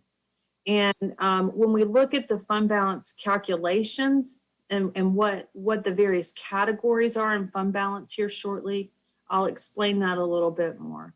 But there are some statutory requirements, and Brooke's much more readily available to talk about those than myself. But there are some requirements that certain portions of fund balance be reserved for certain things by law. This unassigned amount is just what's left over. Okay, so it's everything else needs to be at least 15%. Okay, so when we look at our fund balance policy, and we look at how that has how our fund balance has ebbed and flowed over the past 20 years. We do have some recommended changes here for you that we wanted to talk with you about tonight. There's no expectation that you'll make a decision this evening, although you could. But this is a work session item, and if you decide that you do want to make a change, we'll bring a resolution back at a future regular meeting for you to consider. But we do recommend changing part 1 to just be a minimum of 30%. We do not recommend any changes to part 2, which is that 15% requirement. We think that's a solid number and should remain the same. And then part 3 is where we're really going to have most of our discussion tonight. And that is putting potentially a provision in your fund balance policy that can help you commit excess fund balance, if you will, to future capital needs. So what we put here is to say that if our total fund balance at the end of the year is greater than that 40%, that any of that excess fund balance would be set aside for capital needs. Now, this would require another calculation at the end of the year. We would do it at the same time that we do the 15%. We would need to do some projections of what fund balance might look like after the audit's done and things of that nature. But it would be a way to systematically every year have a calculation that you use to determine what money is set aside. Now, alternatively, if that's too complicated or it's something that you don't feel like you want to be tied to, you can always have a part 3 provision that just says on an annual basis, council will determine an amount. And then you can set aside an exact dollar amount given where you think we'll land. And so that's another option. Okay. Before I go any further too, I want to clarify, and I probably should have put it in the presentation. There's a difference there's different ways to assign fund balance or to set money aside for capital that we talked about in December. And one of those, as you may recall, was a capital reserve fund. We're not proposing that you use that alternative. Because that alternative, if you actually move it from the general fund to a capital reserve fund, it is forever committed to capital. and it's much more restrictive. It's much harder for council to, and staff to move money back if you need to. With that said, if you had a situation, let's say, for example, library, where you have a multi-year capital campaign, it might be appropriate to set up a capital reserve fund to move those donations into a separate fund, keep it over there, because you know for a fact it's going to be committed to a specific project, right? So you will have that tools available to you, but that's not what we're talking about here with the fund balance policy. With the fund balance policy, we're talking about just at the end of the year, if our fund balance has accumulated for whatever reason, do you want to have a systematic way to allocate that money for capital? Okay. So again, we're not talking about setting up a separate capital reserve fund. We're talking about doing all of this within the general fund. And that's mine and Brooke's recommendation to you today. Okay. Natalie, this is John. It's not mandatory. It's a village council decision at that time, correct? Correct. Okay, thank you. Correct. So you can make a policy that says every year council's going to look at it and do it, or you can say, you know, here's the calculation and every year we're going to calculate it this way. I mean, that's completely up to you. It's completely up to you. Is this not the point to ask a question? Yeah, go ahead. You can. Sure. The reluctance, I'm going to do what you guys think's best. I mean, frankly, we're very fortunate to be in this situation. Past councils, we need to thank them right now for getting us here. Yeah. I agree with the mathematical allotment, but that's not what my question is. My question is, why is there reluctance to put it in a capital account when we have such capital needs? And you could always move it to any capital need, even if you raise that money for a fire engine, you could transfer it to any capital need. I mean, I have never seen a municipality with more capital needs than this one in the long-term future. I really don't understand the reluctance of encumbered in a capital fund. But if you guys prefer to have it in staying in there, I honestly think the public has had a problem with us having all this money. They don't understand the capital needs. I always think that's been a miscommunication. If it stays in the fund balance, I think it will continue to be a miscommunication with the public. But would you separate it on the line item? And that's a Brooke question? Yeah, so you would separate it within fund balance, and Brooke, you can chime in here, but she would report every quarter. Or, what would you call it? Capital? It would say committed for capital needs or something like that, right, Brooke? That's right. Yeah. And kind of at council's discretion too, if you wanted to name a specific project, which I believe Natalie will get to in her presentation as well. But if you wanted to name a specific project, let me let you move on. You could list it out, or you could say committed for future capital, for example. But it would be detailed out on the financial statements. It'd be very clear. I will say this, when I first started working for the village, we used capital reserve funds and actually got some pushback from the public in terms of, here's the advantage, let me just say this, of leaving it all in the general fund. You're looking in one place for how much money you have. If you put it over here in another fund, you know, you've got to look in two places, add the two together, figure out how much you have. And then some people view it as, you know, kind of squirreling it away or hiding it, like it's not as easy for the public to see. I understand they don't that. know to go look in another fund for it. So, well, to me, maybe it solves it if it's separated on a line item. Yeah. And as a capital fund, I thought that I just wanted to talk about the miscommunication with the public. I mean, this is not enough money to do all the things we need to do, and for some reason they think we're rich, and I think moving towards whatever direction the team wants to go, I support it. We'll clarify that. Yeah. They both Thank you. accomplish the same purpose, Kevin. I mean, Okay, it both, Okay. it's just two different means to the same end. And in our well, it's just, opinion, when I first started, I was told capital, when you raise capital for a fire engine, it stayed in a fire engine account. I didn't realize that you could move it to any capital need, and that just made it less intimidating to me. right, Yeah. yeah. You can But- reallocate it for a You can different. reallocate it anytime you want to Mhm, another correct. capital need. Go And ahead. it'll I'm be- sorry to- And it'll be Go ahead, Natalie. easier for you to reallocate it if it's in the same fund than if it's in a separate one. Okay, Hey, go ahead. Natalie, my simple way to look at this, you do nothing and you have a fund balance that's gotten up to 50%, and the public wonders why have you got all this money sitting up there?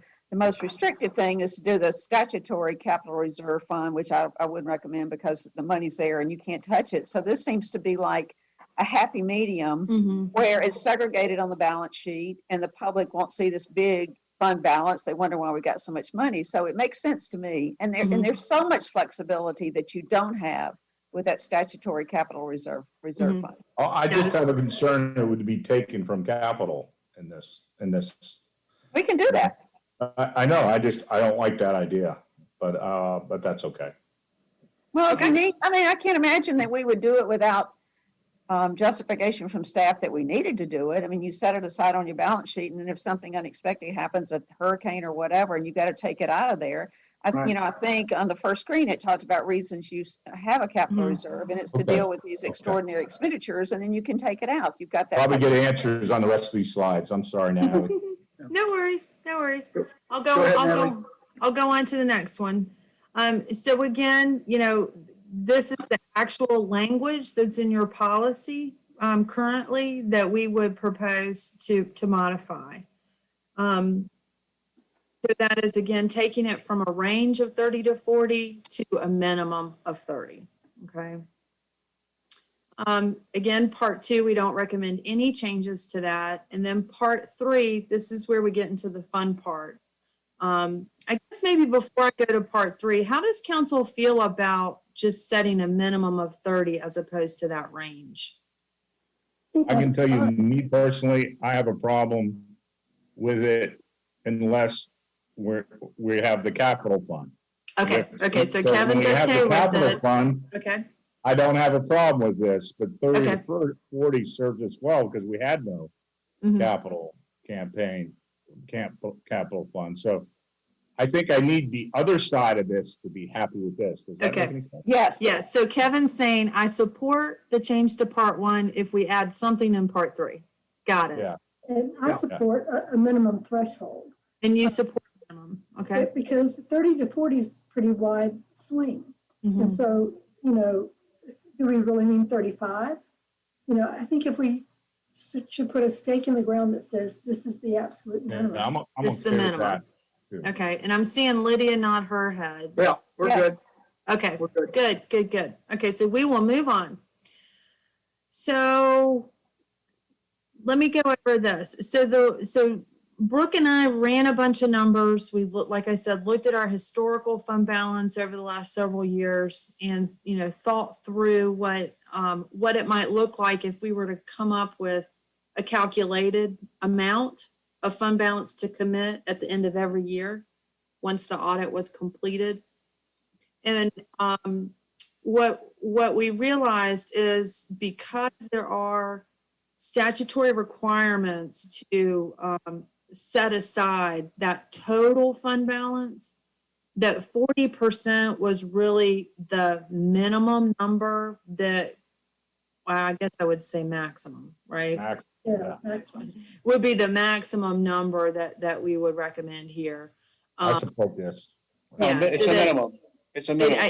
I think it is a minimum. So if the balance goes over 40% at the end of the year, at year end, as measured at year end, if it's over that 40% line, Mhm. then we would do a calculation and say, okay, we have some extra and now we can set it aside for capital. Mhm. And so we would do that, but because you have that part 2 policy, 15%.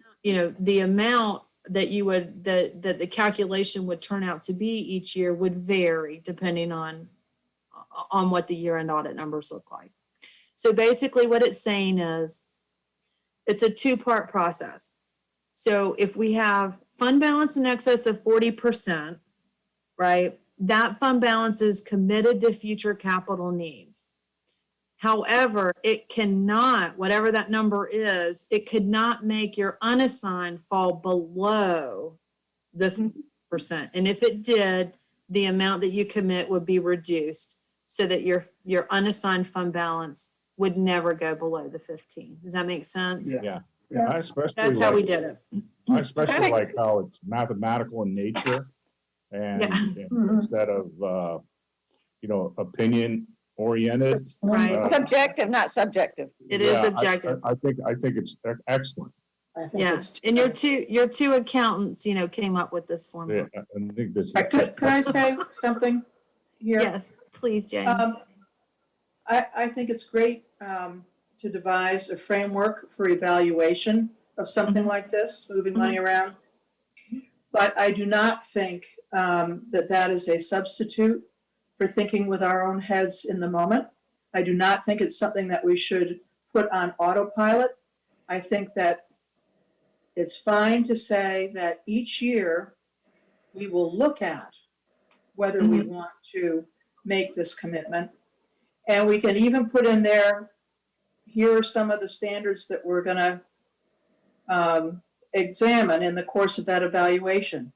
But I think we should make the evaluation every year. I mean, because otherwise it's like having your household accountant saying, you know what? Every time I get some money left over at the end of the year, I'm going to automatically put it in the Christmas fund. Well, a lot of times that's a great place to put it, but other times you might want to do something else with it.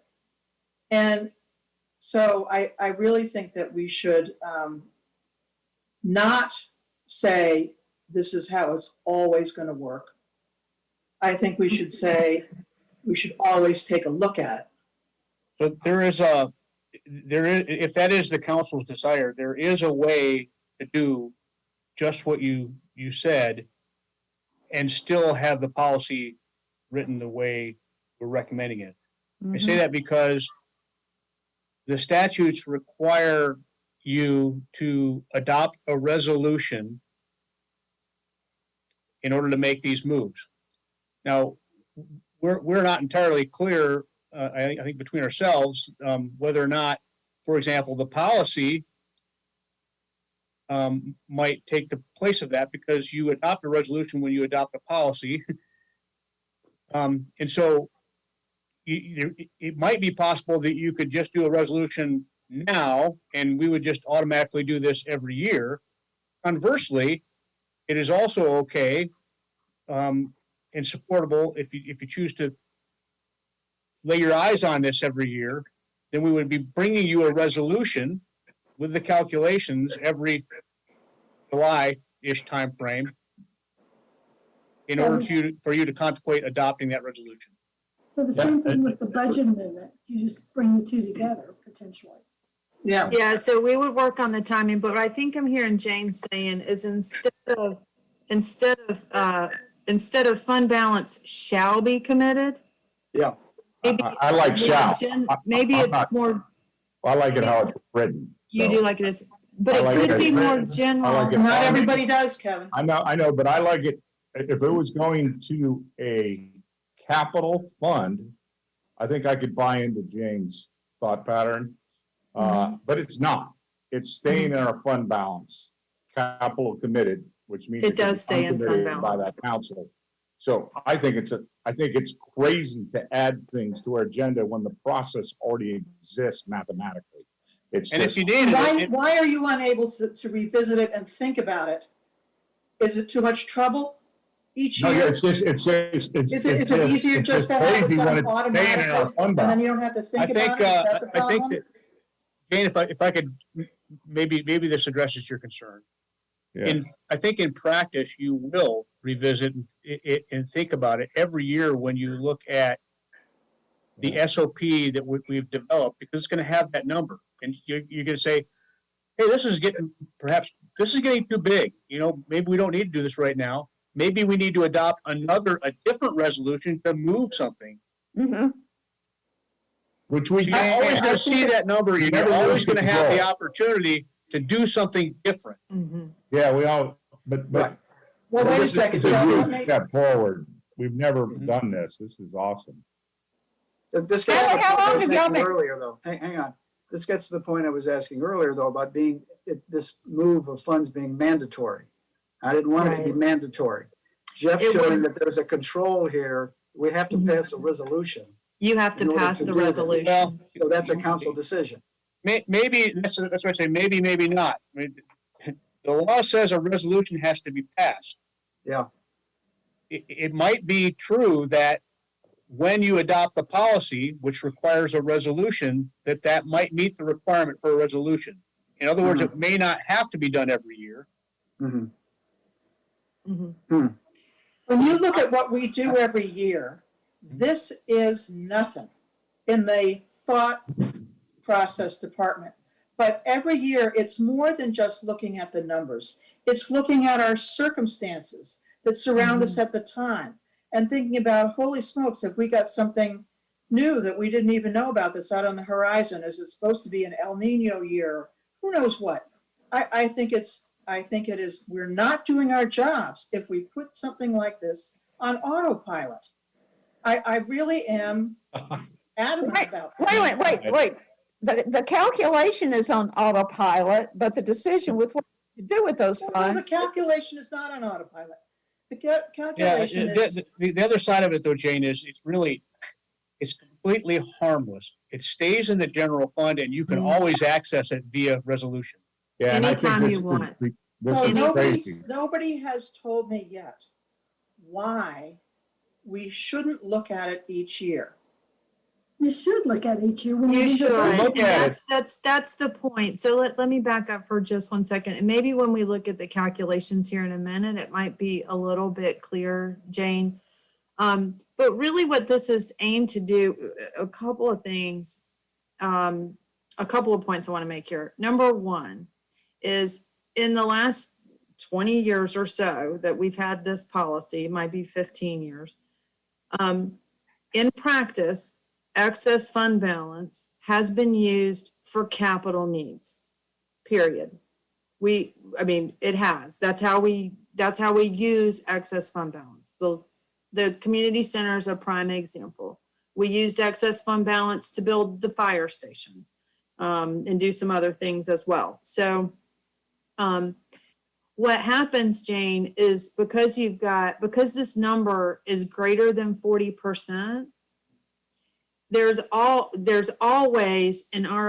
always be, in our opinion, barring a tornado leveling the entire town, but there will be plenty of fund balance to deal with these emergencies or unexpected circumstances. There's still going to be several millions of dollars sitting there for those types of needs.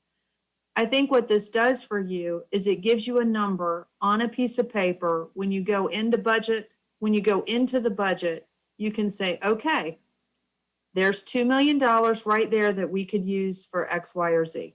Or maybe there's $3 million that we could use for X, Y, and Z. And you can change X, Y, and Z. It can be whatever you want it. It can be whatever you want it to be. And as Jeff pointed out, if for some reason there were an emergency and you needed to access it, it's a simple resolution and you have full access to that money. It doesn't confine you as much as you might think it is. I guess. I don't have any objection to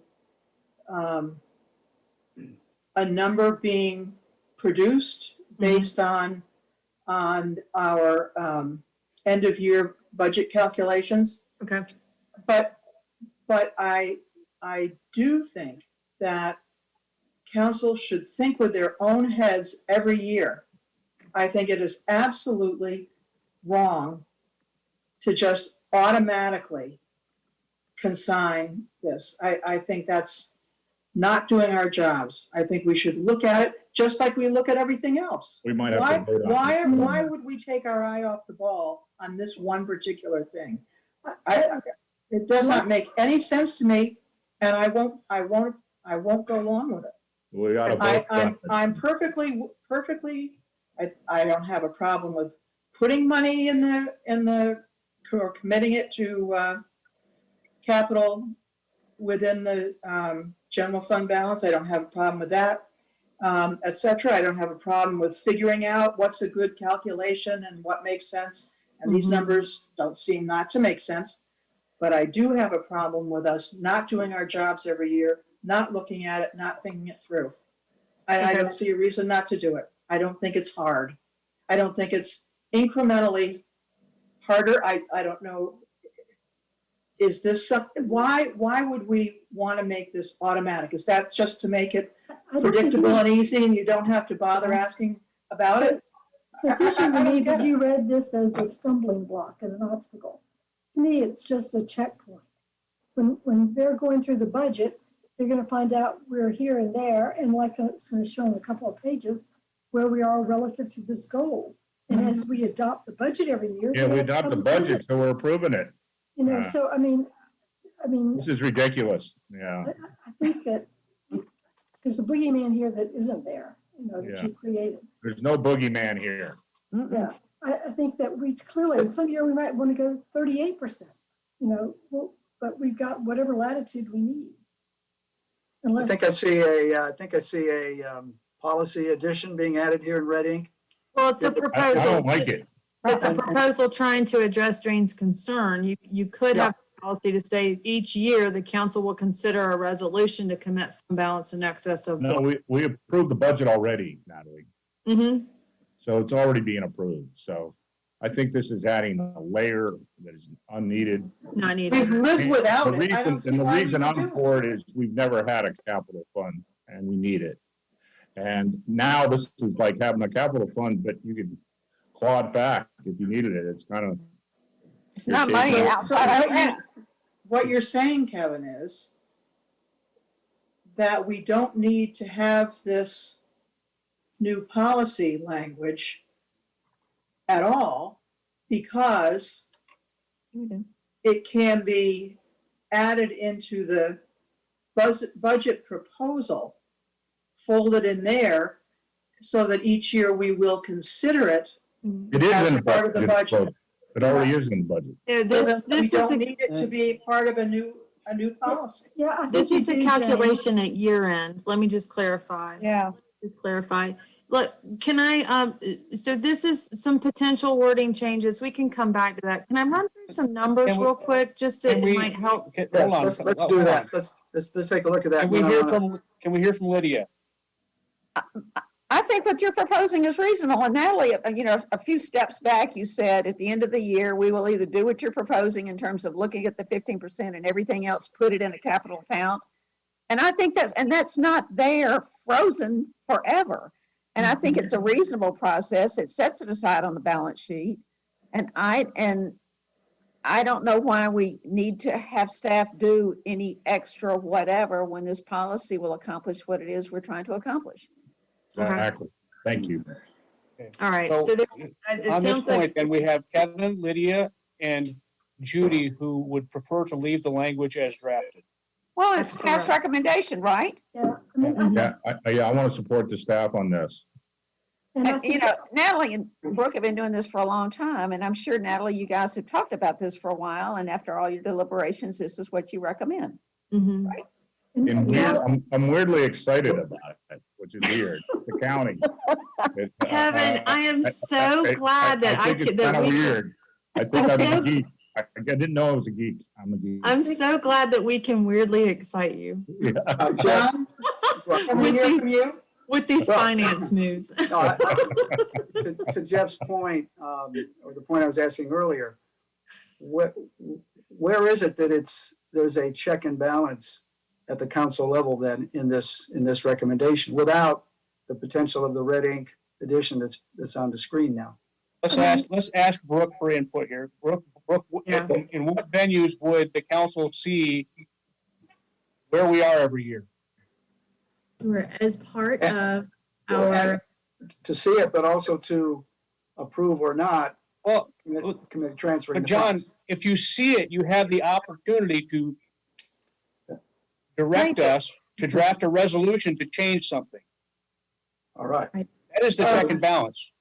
Yeah. that's what I'm looking for. Mhm. Sure. So you will see this Yeah, but then information. we'd have to undo something.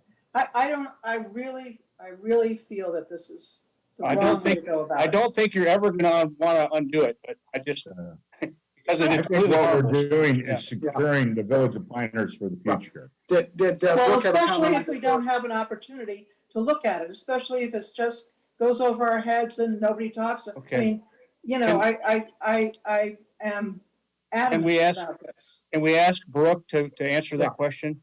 Let's do that.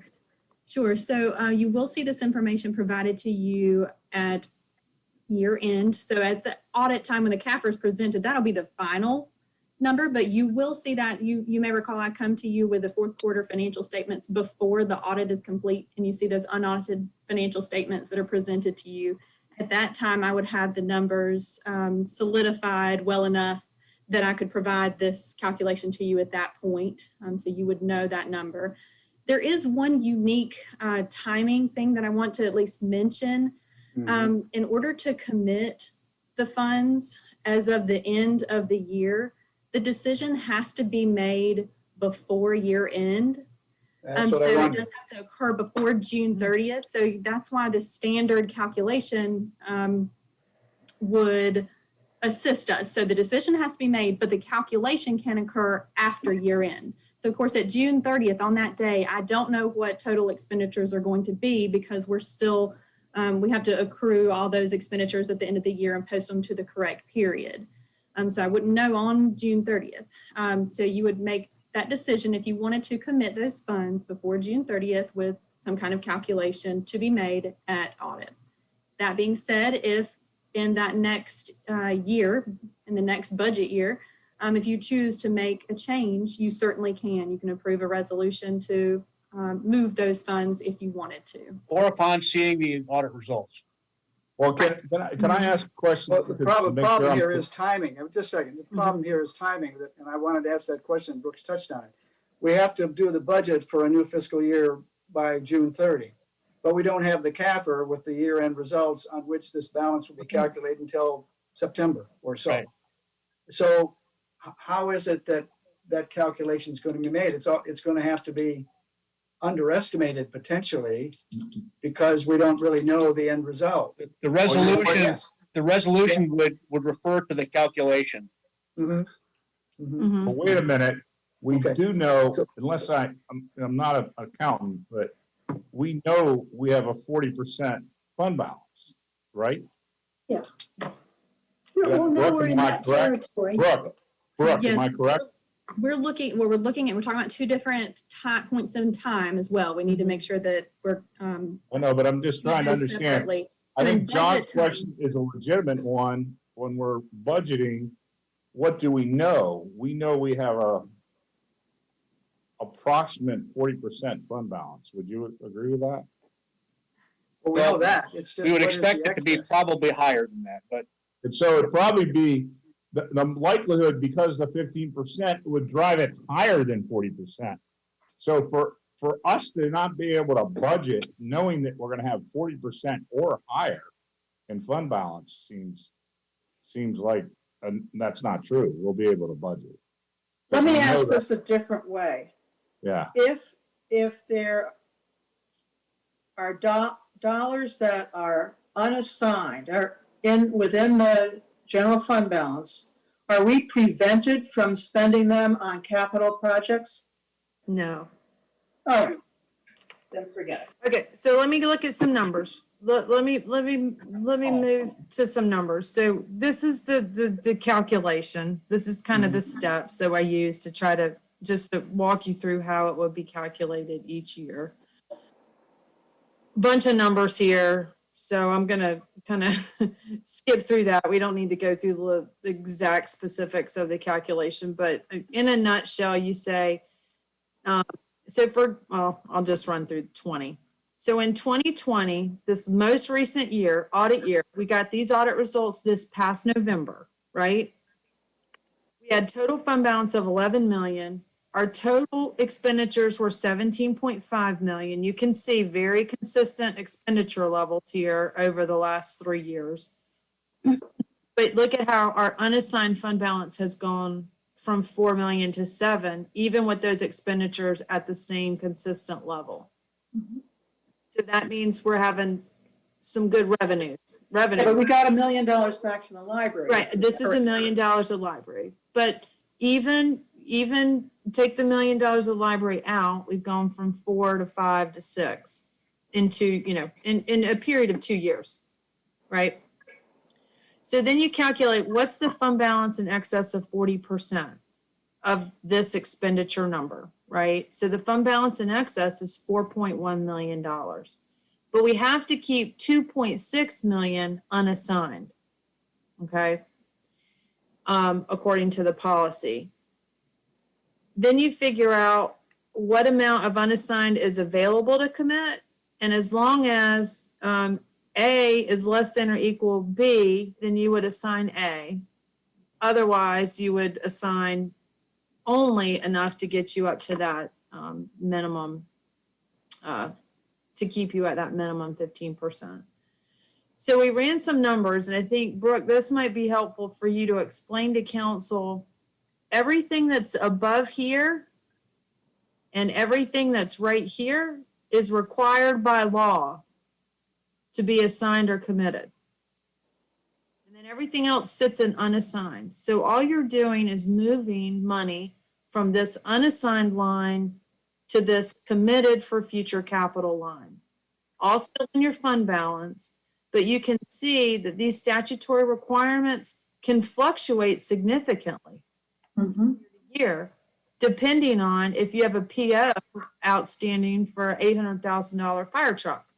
Right. That's why. Whatever else, might be. It checks and balances itself. Right, it checks and balances. Crazy. So each year it kind of goes down, and then it can go back up when you have more money available because you have fewer state restrictions on your fund balance. Okay, so let me ask this.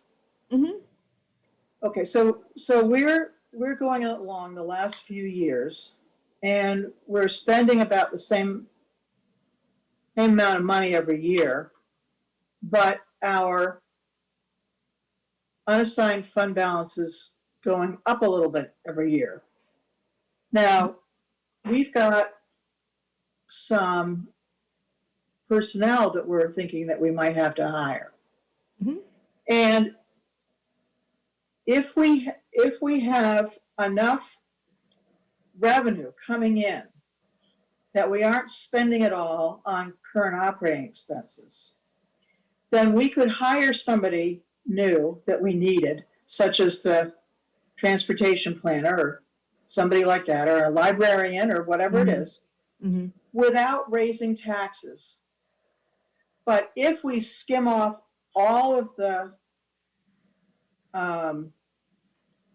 excess, if you want to call it that, unassigned fund balance over a certain amount every darn year, then we don't have the option, as it were, to say, you know what, we want to staff some of these new capital buildings that we're building or fire trucks that we're buying before we start raising taxes again. We certainly do have that option. You do, and because during that year's budget preparation, work 5-year sessions. plan, we would contemplate the need for that new staff. And the end result would be in the future years, after you've hired the new staff, unless revenue, if there were not corresponding increases in revenues, you wouldn't have as much that automatically moved over next year and the year after that and the year after that. Right. So to your point, Jeff, what that would mean, Jane, is that numbers might look more like this than this. The amount of excess would just be smaller. In future years. In future years, correct. It would just be a smaller number in future years. So instead of having $1 million in excess fund balance, let's say you hire $100,000 position, now you've got $900,000 in excess every year instead of $1 million, right? But you would never use excess fund balance to pay for salaries, ever. We would never recommend you do that. You're backing yourself But into a that's not problem. what I'm Because you're- suggesting. You Yeah, understand yes, what I know. I'm saying. Yeah. So, but to your point, what would happen is the excess amount of fund balance would just be a smaller amount. It would just be a smaller amount. For the, government is different than the real world. What is capital expenditures in a nutshell in government? Brooke, you want to answer that one? Or capital Pretty broad. expenditure. Our, But I thought that's kind of my point. I think it's a broad question, and I think a lot of things can fit in it. And to think that we don't have access to that money is ridiculous, the amount of capital expenditures we do yearly. So we always have a decision to use that money to capital expenditures. It's probably not the way it's intended, but I just try and, but anyway, what is capital expenditures? in the way government? that we define it is $5,000, a value of $5,000 and a useful life of at least 1 year for Okay, an actual tangible item, for example. but that means we could spend that money on anything that fits that description. Would you agree with that? Yes. Okay, well, that settles it for me. This is great.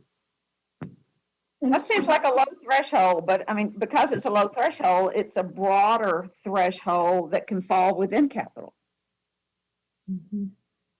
Yeah, I would propose using it for that. I was trying to make the point, like it's unaccessible is ridiculous. It's just ridiculous that it's unaccessible. It's accessible, but it should be used for real capital expenditures as defined as capital projects that the public needs, wants, or are required to supply. So I'm not proposing using it that way.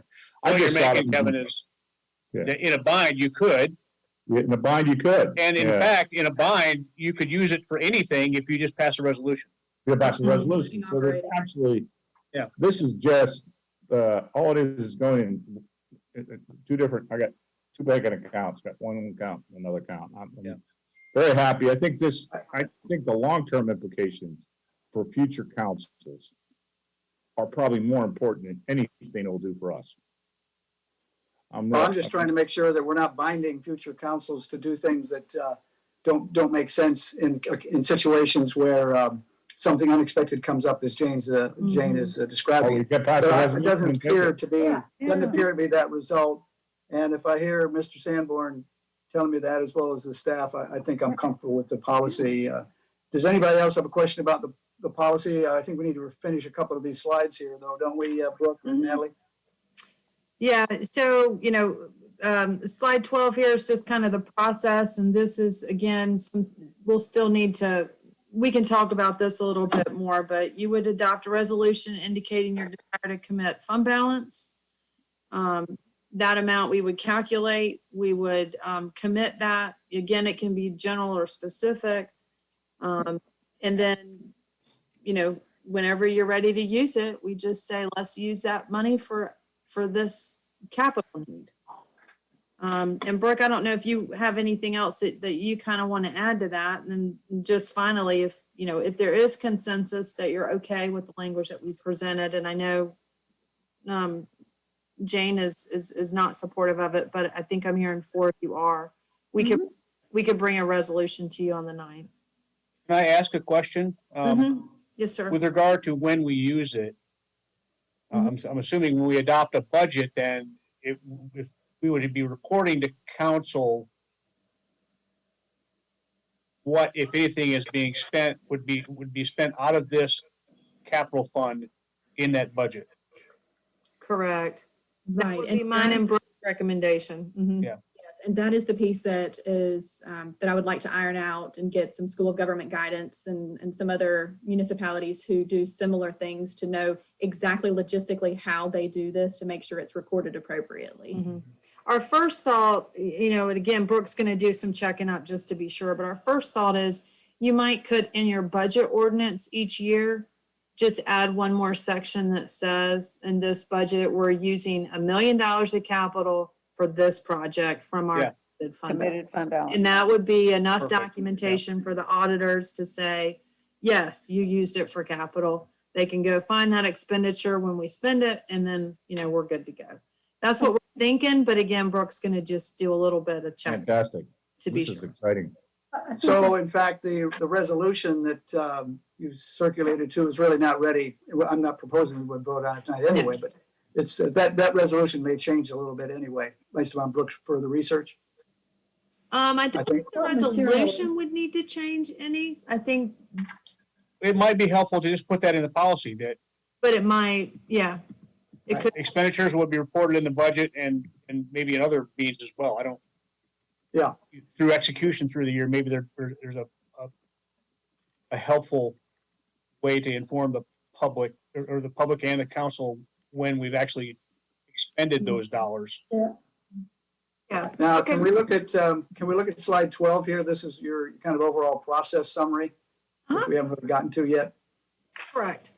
And is this, council will adopt a resolution indicating the desire to commit fund balance to future capital needs. Now, that's the resolution just adopting this policy, right? It's not, So that's what we want to be, that's what we want to be clear about. We want to see, we want the school of government to tell us for sure that if we adopt a resolution and put it in the policy, that you don't have to do it every year. We're not sure yet, but we're going to have to find that out. It could, Okay. policy is sufficient enough to meet the statutory requirement for a resolution. okay? Mhm. And the calculated amounts would be made, Uh-huh. and we would see that as part of the, we'd see that as part of the budget process initially, leading up to a June 30 date, but we'd also, I guess, get a confirmation? Yeah, at the so time think the of it, CAFR? yeah, think of it like this. It's almost going to be on a year lag, right, Brooke, if you think about it. Yeah. And so like you're going into, but if we had done this last year, right, and 4.1 million was sitting, is that the number? Was it 4.1? Yeah, 4.1. So we finished audit in November. We did the calculation. Brooke puts the CAFR together, and this is what the fund balance section of it looks like. In the November, the June 2020 CAFR that you saw in November of 2020. When you're going into the 22 budget, you're going to have the 20 actuals. You will not have the 21 actuals yet. But is there a place here for us to, in the adopted budget, for us to show the council what the budgeted amount is going to be for that coming year? Because it's actually going to occur during that next fiscal year, right? So Because we we go back can and amend the budget- books from the previous year, right? Yeah, I mean, we can project total fund balance, but there's no way to project The the, Other stabilization. stuff, okay. yeah, there's no way to project that. All right. Right. Some of that is dependent on what contracts have we signed by year end? What are we committed to? And it's hard to know if you're going to sign That it. whole rollover stuff that is Right, Yeah. left at till the end. Okay, I Right. got it. Yeah. But you're gonna Right. have a rough order of magnitude. we'll have a rough idea. Yeah. Yeah. And I think you will have to, just like Mhm. any budget, you're gonna Mhm. park that in there. Yeah, And then we amend it or adjust it, whatever. yeah.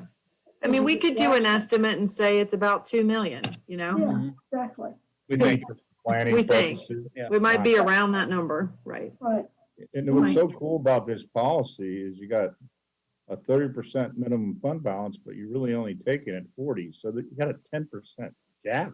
There's a Yeah. little cushion in Like a- it. It's kind of, an there's some added smoke and gap. mirrors there though, Kevin, because Yeah, the 30% is budgeted and we all know we wind up better at the end of the year than budgeted. And the 40% is measured at the end of the year. So I think what we're hearing, all I'm saying is, Is that- it makes it even a better policy. That's Yeah. all. Yeah. I just, the more I look at the micro detail, the better this looks. Mhm. And that Jeff is Sanborn. okay. What were you saying you think you're hearing?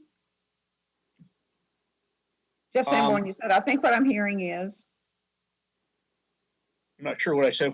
But what I was just talking about, Lydia, is that in reality, the difference between that 30% minimum and this 40% end of year measure doesn't suggest that it's a 10% cushion above that 30 or 30%, because the 30% is calculated before we start the year. It's a budgeted number. Actuals, we always come in better on actuals than budgeted. And so, And you to know, the extent we exceed 40 and the 15%, that's what we put into committed capital funds. that's right. Yeah. And I would, I mean, the only thing I thank- would like, All right, we know that we have some issues to come back to us on from staff, so I think we've taken this about as far as we can tonight. And that we ought to let the staff do the rest of its homework and probably expect some further comment at our next meeting. That'd be Thank fair. you. Thank you. This is great. Sounds good. I love the systemic, calculation. We thought about it long and hard. Yeah. Played with different numbers. We had 30% in there to begin with, and we were like, ooh, Didn't work out. it's too close. It needs to be 40%. Yeah. All right. I was scared of 30, if you noticed that when you presented it. Yeah. I'm not scared of this at all. Good. Okay, let's move on to item number 3 then, discuss a moratorium for small business plan focus areas. Darren has been standing by, I think. Right, Jeff? He has. Want to wake him up? He's ready. He's chomping at the bit. Oh, yeah. Not to the track. Natalie, don't go too far away. I'm right here. I'll stick around for you, Darren.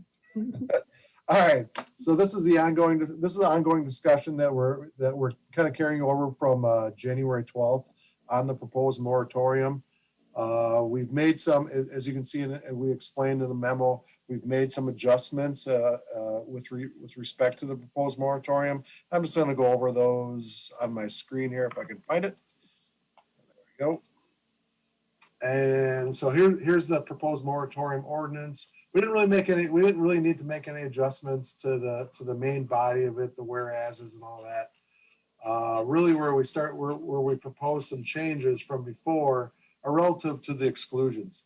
Based on some of the conversations that we heard regarding some of the development that was in the pipeline, some of the concerns, we came back and we proposed some additional exclusions that we think that will address the majority of those concerns, while the moratorium will still protect the vast majority of the lands that are out there that are not currently under development. So if we look at the exclusions, the check marks are the ones from the previous ordinance that we kind of discussed. I'm going to go over a little bit. The first 5 themselves are the statutory exclusions. One is anything for which a valid building permit has been issued. And so if you've got a permit, you can keep going. You can get mechanical permits, you can get anything associated with that building permit. 2, any project for which a special use permit application has been accepted as complete. We don't have any of those out, and I don't anticipate any of them. But again, that's a statutory exclusion. Development 3 is development set forth in a site-specific or phased vesting plan approved pursuant to GS 160D 108. We added some clarifying language at the end, and I think that was number 10. The last particular exclusion kind of clarifies that, and that gets at plans that have been previously approved by previous councils, or we've previously issued a permit for them, things like that. Number 4, and this also is clarified later on, development for which substantial expenditures have already been made in good faith reliance on a prior valid development approval.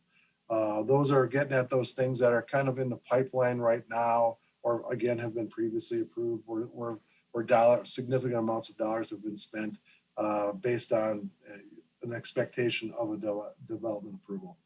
5 is the preliminary and final plats. You can take the final plat to approval without being subject to moratorium. Again, that's a statutory exclusion, meaning, and the only one we have in the pipeline is the Pinehurst cottages. That will be able to move forward under the moratorium. 6 is one it's not a statutory exclusion, but it's one we felt was necessary or to add on at this point, and that's existing single-family residential uses as regulated by the current North Carolina residential building codes. And for that, we were looking at some of those existing single-family uses that are either up in focus area 2 or down in focus area 4, reverse that, sorry. And that's it. You want to come in and you want to do an addition, you want to do some remodeling. As long as you're compliant with the existing zoning and building code, we're going to review it as we normally would. Now, the next ones where I don't have the check marks on here are ones that we added or we might have adjusted a little bit from the last meeting. So number 7 is projects currently undergoing TRC committee review as of the effective date of the moratorium ordinance. So anything that's in the pipeline or in the pipeline that we've accepted as current that's actually going through TRC review, that could proceed through for permitting.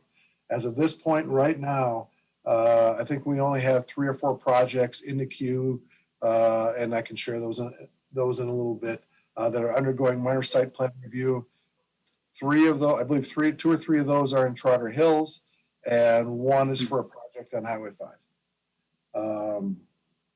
8 is alterations and repairs to existing buildings regulated by North Carolina state building codes. And that's if I got an existing building in one of those 2 areas and I want to do some alterations or some renovations, the moratorium will not stop you from doing any of those alterations or renovations. And really why we put that in here is that we're mainly concerned about expansions of footprint changes in the site plan itself. We thought that, if somebody wanted to improve some doors, improve some windows, things like that, that we weren't going to hold it up. We weren't proposing to hold them up as part of the moratorium. Number 9, site improvements required to comply with the Americans with Disabilities Act. So if I'm doing a renovation or alteration and I have to improve maybe a sidewalk on the site to provide ADA accessibility, or I possibly have to put a handicap ramp or something like that on a building at the site, we felt that we should exclude those from the moratorium. 10 is changes in occupancy or use of existing structures not involving building or site additions and not requiring rezoning action. And really what this allows a property owner to do is if I have one occupancy in an existing building and I want to lease that up, or I want to move that over to another occupancy in that existing use of space, the moratorium wouldn't prevent that, as long as it doesn't require rezoning action, or as long as there's no building or site additions proposed to the building.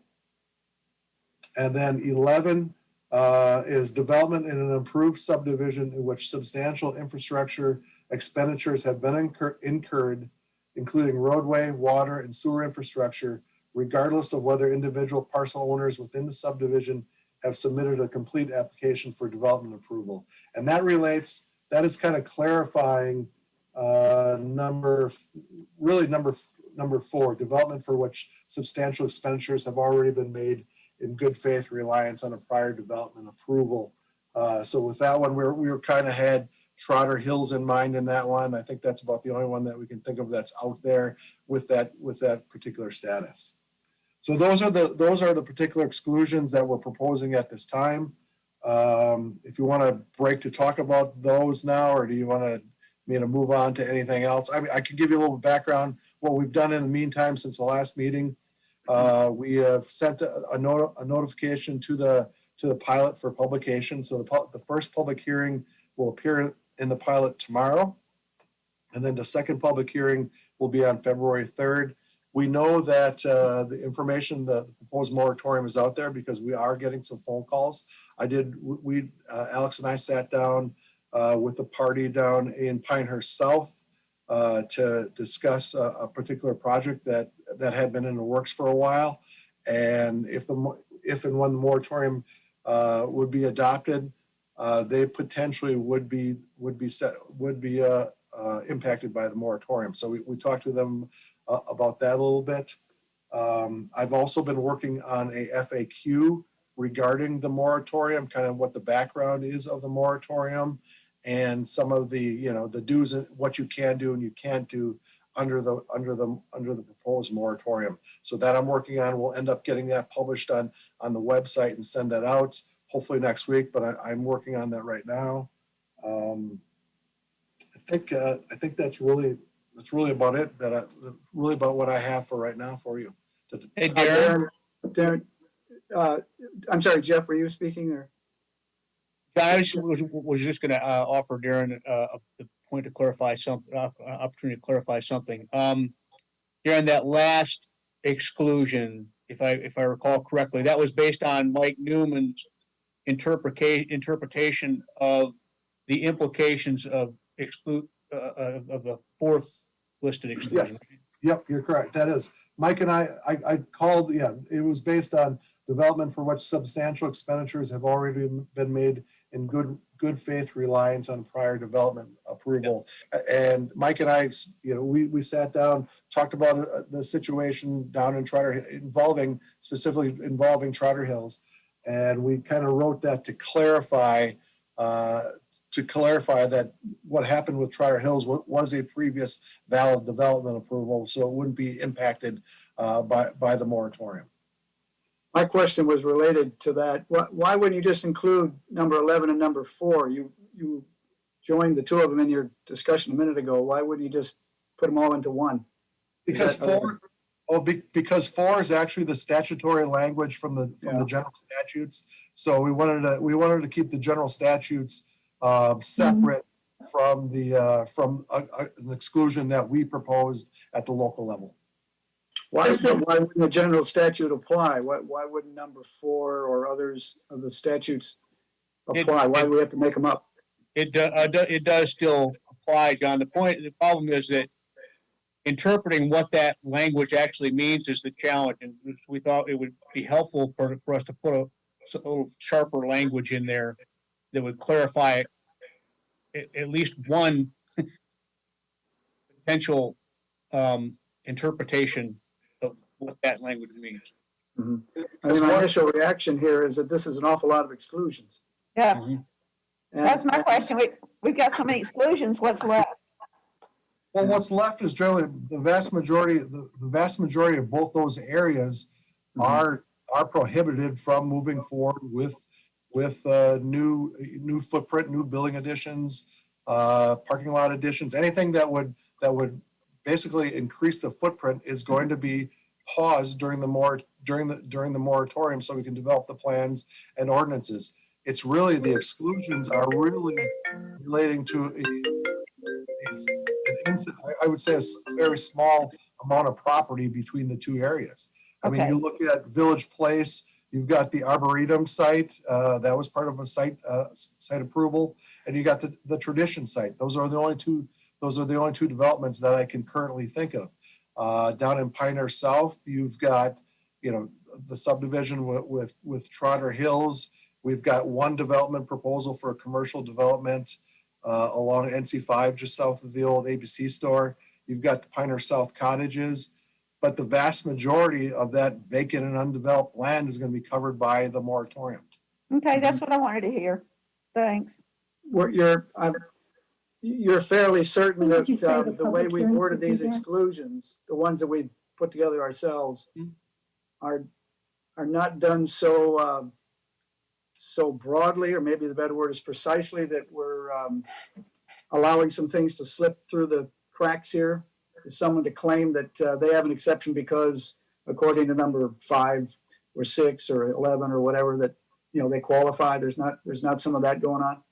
Well, that's why that's why we proposed some of those clarifying conditions to make it was our hope that it would add more clarity to the actual moratorium, what can and cannot be done, so we wouldn't have somebody making some of those arguments. That's not to say that somebody can't make those arguments, because they can, but we thought that those were the best. We thought those would add the most clarity. If there's some disagreement and you want to pull some of them back, we should have that discussion. But again, we proposed something. We proposed those exclusions based on what we thought was providing clarity to what the intent of the moratorium is. Okay. And again, what we're really trying to achieve with this is, to the extent possible, a common understanding between village officials and the development community about what these rules are. So that we don't have situations where we are interpreting language differently and we wind up in court trying to settle out what the real answer really is. Okay.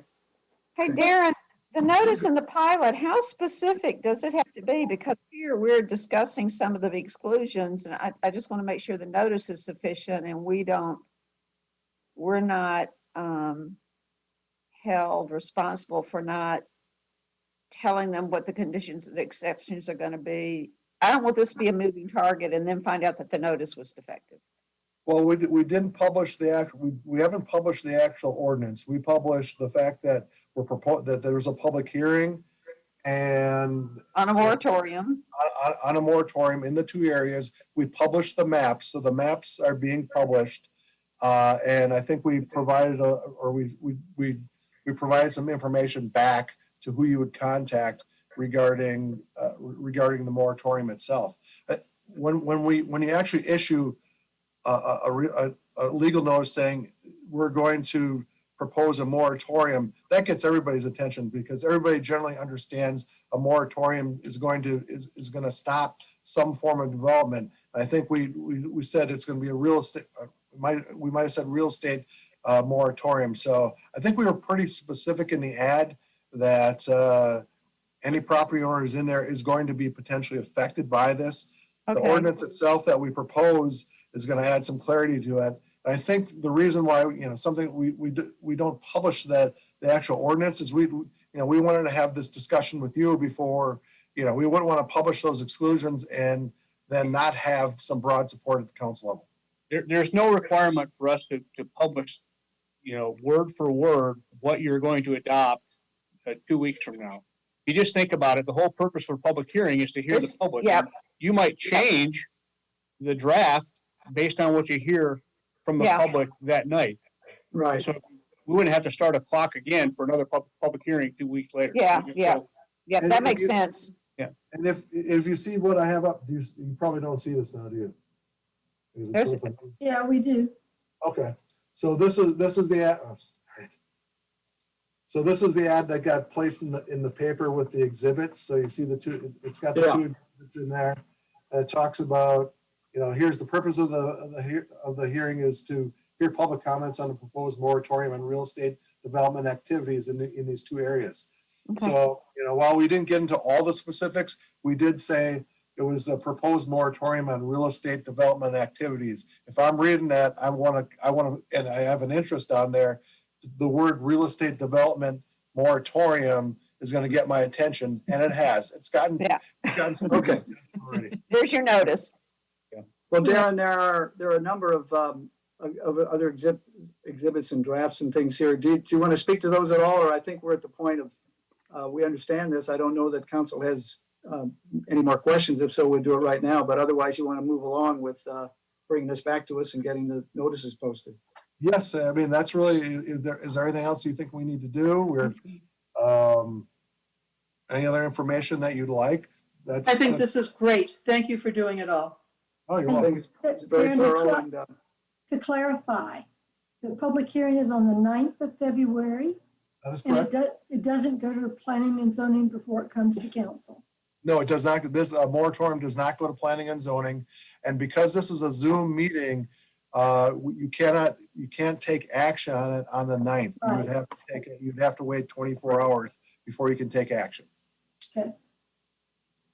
And unless sorry. COVID was fine and we could meet all. That's true. That's probably not going to happen. That is true, but I think we advertise it as being a Zoom public hearing That's fine.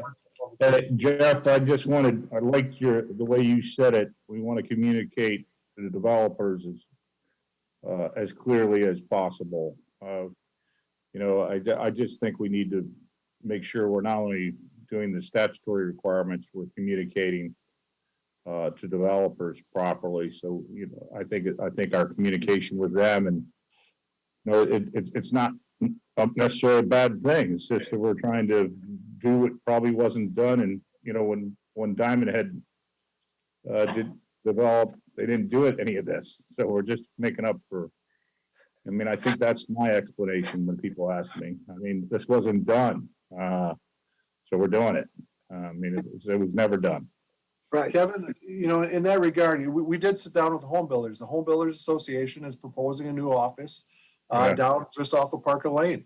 And they Mhm. are potentially impacted by this. So they, you know, they do have some concerns, but they do also, you know, they understood our position and kind of why we were moving forward with the actions that we're doing right now. So they're going, you know, they just closed on Yeah. their property in December. That's great. So, That but means you're doing a good job of communicating, Darren. Thank you. And I think, you know, I'm not, you know, guaranteeing this. It could increase their value of a well-planned development could increase the value of that development. I don't know. It could. well, we also did tell them that, you know, that there could be a benefit here because we're looking at upgrading the zoning, the particular PDO provisions, and it could actually end up being a benefit to them in the long run. We have not reviewed a development proposal for Right. them. Well, it sounds like you're doing a great job of communicating positively. I just think everybody thinks it's like a brick landing on them, and it's not. It's just not that.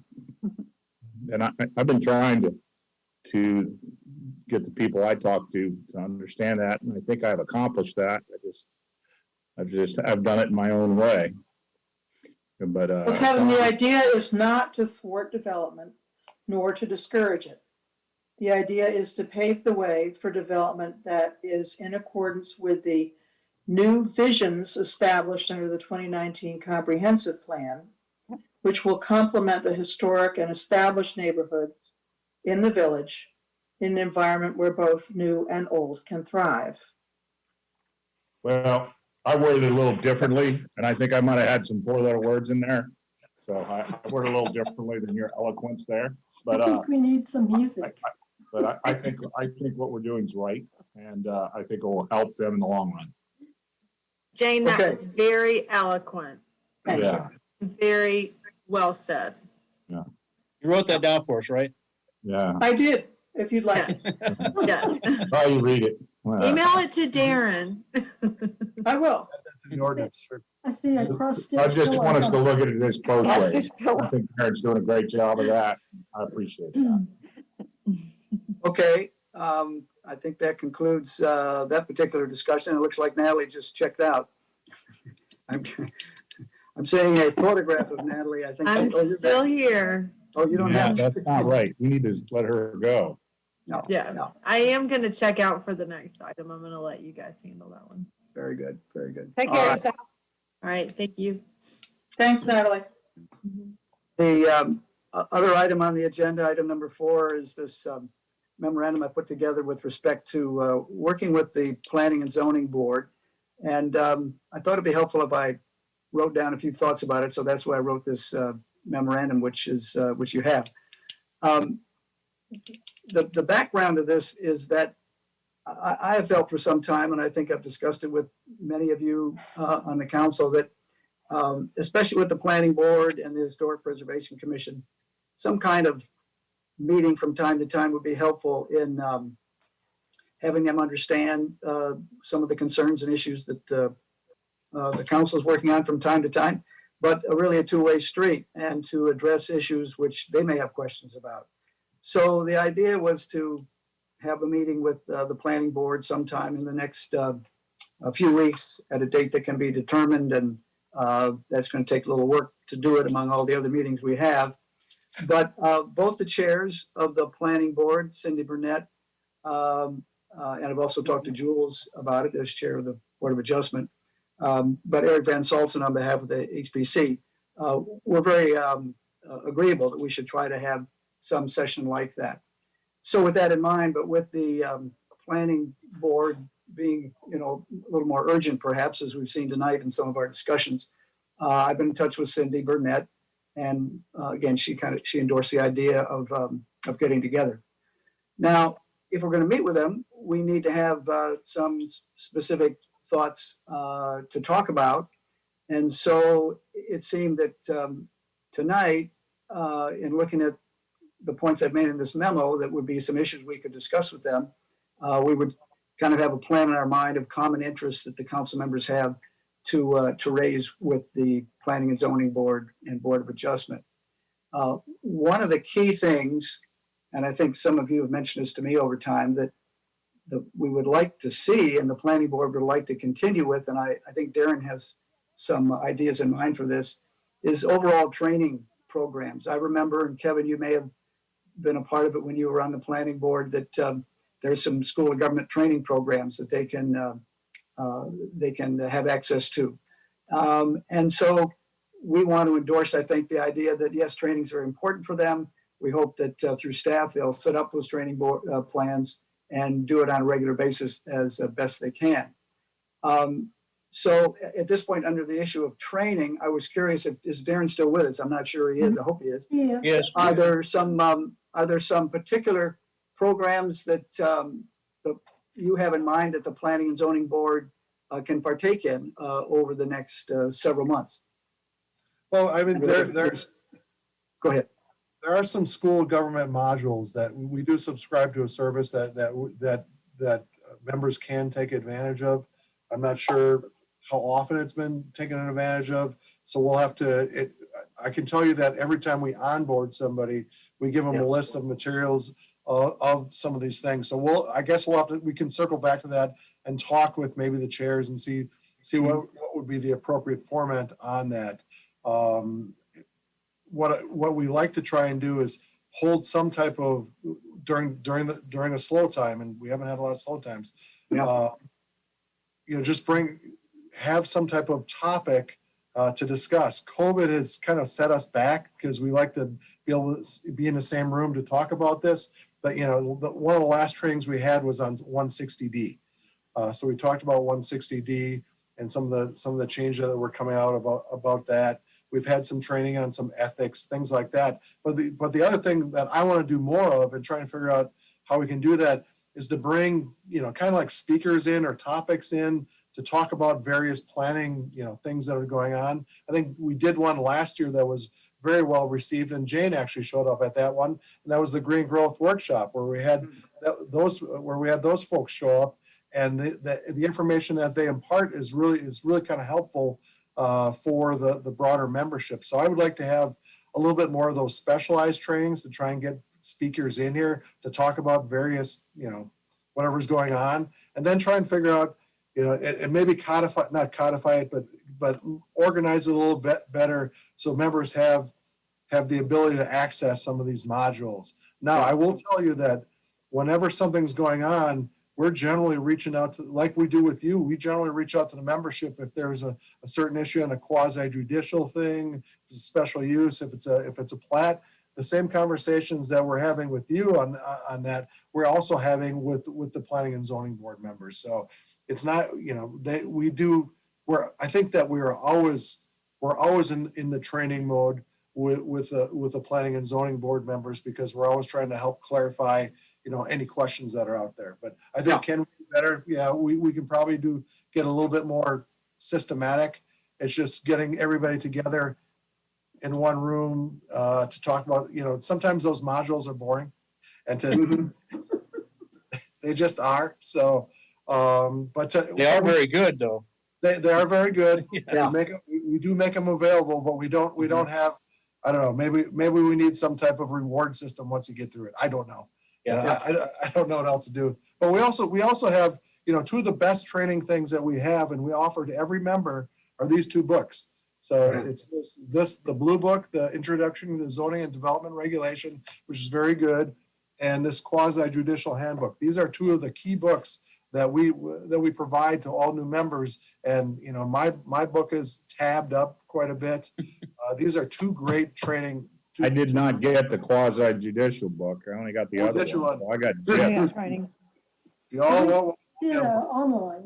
Yeah. Well, the idea of training and getting it scheduled, that's really clearly between Darren, you and the boards. But just the fact that council endorses that idea, we feel it's important, is the important concept here. I tell you though, one of the things that I realized in doing some interviews over the past year, or meeting some of the new people we've appointed, and Cindy Burnett, I think, mentioned this yesterday, is that there's a kind of a thirst on behalf of the planning board members to have this training, formal training, but also, some information about some of the history of Pinehurst and things that they normally really haven't been aware of, or things that they would find helpful, I think, in the work that they do. And in listening to a couple of their meetings in the last few months, sometimes questions come up like that.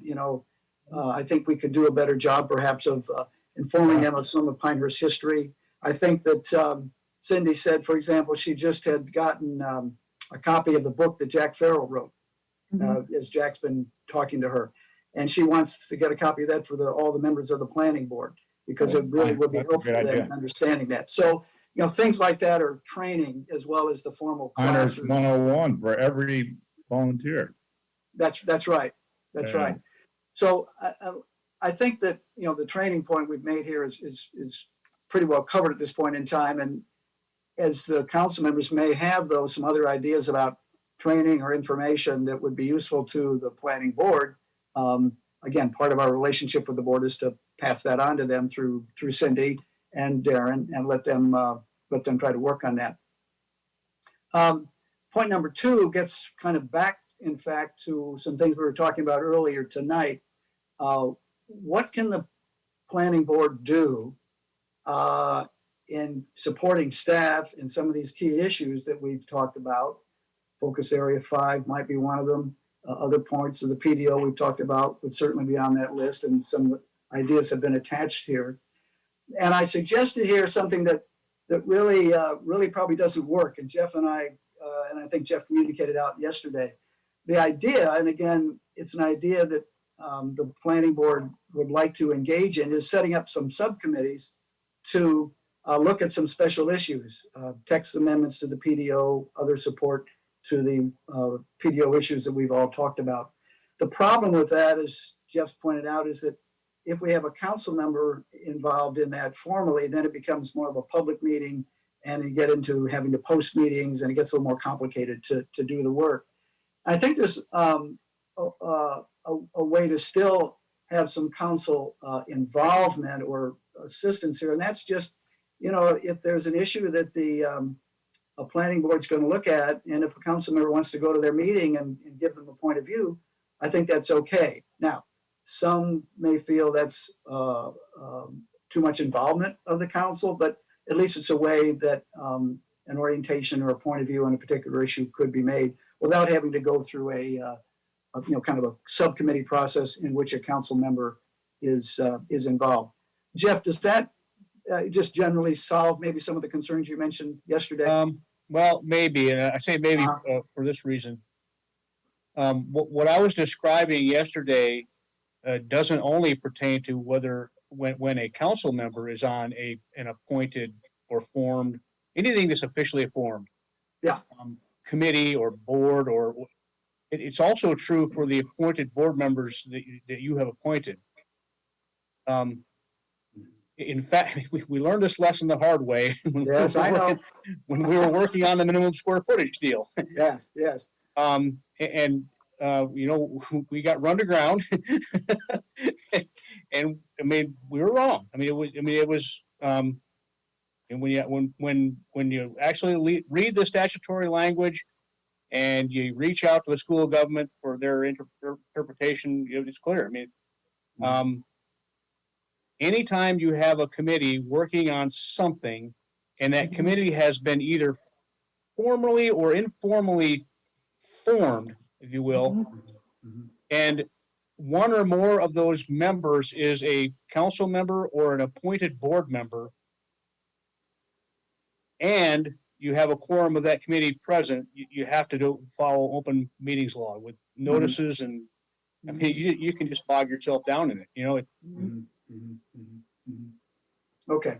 Well, I guess the general concept here, and not to break any open meeting laws, but just to find a way for the planning board to be able to, work on some of these issues that I think we all hope they can begin to take up as a way to support the PDO update process, support village staff, and kind of take some of the workload and effect off the village staff, even though there's obviously a staff member working with them on these. Yeah. And also, there's a big aspect of training here for the members themselves as they start to look into some of these PDO issues and comp plan issues. So it seemed to me that some way to do that, we must be able to find as acceptable. And it, more importantly, even would help move along some of the low-hanging fruit or other issues we've talked about, for which there's a whole list of things here that we could, they could do. So that's kind of my idea there and objective. Now, some of the council members may have comments on that. I don't know, Judy or Lydia, Kevin, Jane, on this, how we could work on this point number 2, and what are some of the things we want to do? I had some, John, if I could. In the materials that made it into Nova's agenda today is reprinted section 3.2 of the PDO, which sets out the purposes and responsibilities of the Planning and Zoning Board. And out of, I don't know, 6 or 7 items, A through F, the first one, A, is that they review applications that come before the Planning and Zoning Board. The rest of them all have to do with working on PDO ordinances and ordinance amendments. And they can do it on their own motion, or they can do it in item C, subsection C, as requested by the village council to formulate and recommend the adoption or amendment of plans and policies for the purpose of achieving the coordinated and harmonious development of the village. So to review, and then D, to review the terms of this ordinance periodically and at other times as it deems appropriate, recommend to the village council any changes that the board considers necessary to properly regulate the development and use of land, buildings, and structures. E, to prepare recommended zoning and subdivision regulations for the village. I think they can do this work. They can do this work. The village, the council can give direction and say, here's a list we'd like you to start with. And that is what they're supposed to do. And if that means having some additional meetings to work on it, I mean, we have additional meetings all the time. And they get, you post them and there you go. So it's not like they're meetings at which decisions will be made, but they're working sessions. But I think that that is possible to do. And I think there is some low hanging fruit, which are the few things that are attached, initial PDO updates, some of which are intended to provide the Turnberry Wood look for the 211 strip that is referred to in the comp plan. Yeah. So I just wanted that go ahead. I was on a planning and zoning board. I was never invited to talk to the village council. I think I would have really been impressed with that. I mean, we were just kind of out there. The staff was accessible to us, thank God, to help us. But I think that's a great idea. I remember us meeting with the Historic Commission as a whole. I never remember meeting with the planning and zoning. I never remember meeting with Board of Adjustment, who's kind of like the redheaded stepchild. I mean, because it's only on a few times. I like this idea of making of us making more time for them, because Absolutely. they do a lot of heavy lifting. They can. There's smart people on there. They do a lot of heavy lifting. I like the idea. I don't know how much time we have once a year, but Well, I mean, that's the point. I mean, if we can help set some general direction to them, and maybe it's once a year or twice a year or something, that's fine, because Or quarterly. they'll know what to do. I think we'll figure out what the timing is for that. Well, the general direction comes from the PDO and the comp plan, but I Right. mean, like, just understanding, just having a nice conversation and, you know, and just what we're working on, what our concern, they might say, what's your biggest concern, Kevin? I'll tell them. You could tell yours, Jane can tell. I don't know. I just think that sounds really helpful. Kevin, do we do it in a work session? Is that what Yeah, I think it'd be perfect. Now, Jeff, do you remember that occurring? I don't remember that occurring. No, well, with the HPC, but not with the planning and zoning Yeah. board that I can. But even that was a Yeah. stressful meeting. We should have had a casual meeting with HPC. Right, no, yeah, Yeah, that was Fair point. about change of, you know, that we should have had. Yeah, I think it's hard to make the time, but what a good use of the work session, validating our volunteer organizations. That's probably the best use of our work there's a little session. bit of a difference between what you're commenting on, Kevin, and what Jane was just commenting on. And in Right. fact, what she's talking about in that language is exactly why we went down the road of asking the previous council, asking the planning zoning board to work on the 1,500 square foot minimum square foot requirement. Yeah. But the reality is that, so every time that committee meets, you have to have a place where you can invite the public. You have to do public notice. You have, somebody has to take minutes. It's a burden and Yeah, it bogs us down. Well, it's not that big of a burden. Well, it really stressed them out. We only Well, I have so think- much administrative staff on to go around Yeah. here. But Jeff, possibly, administrative issues are very significant, but it seems to me that in some sort of a subcommittee or group, however they wanted to structure the whole of the planning board to work on some of these issues, they can have their own secretary. I mean, they can do some of that work, I would think. But that's for discussion with them. I don't want to ask them to do that. I don't see that. I just meant us supporting them. Yeah. And getting, Listening.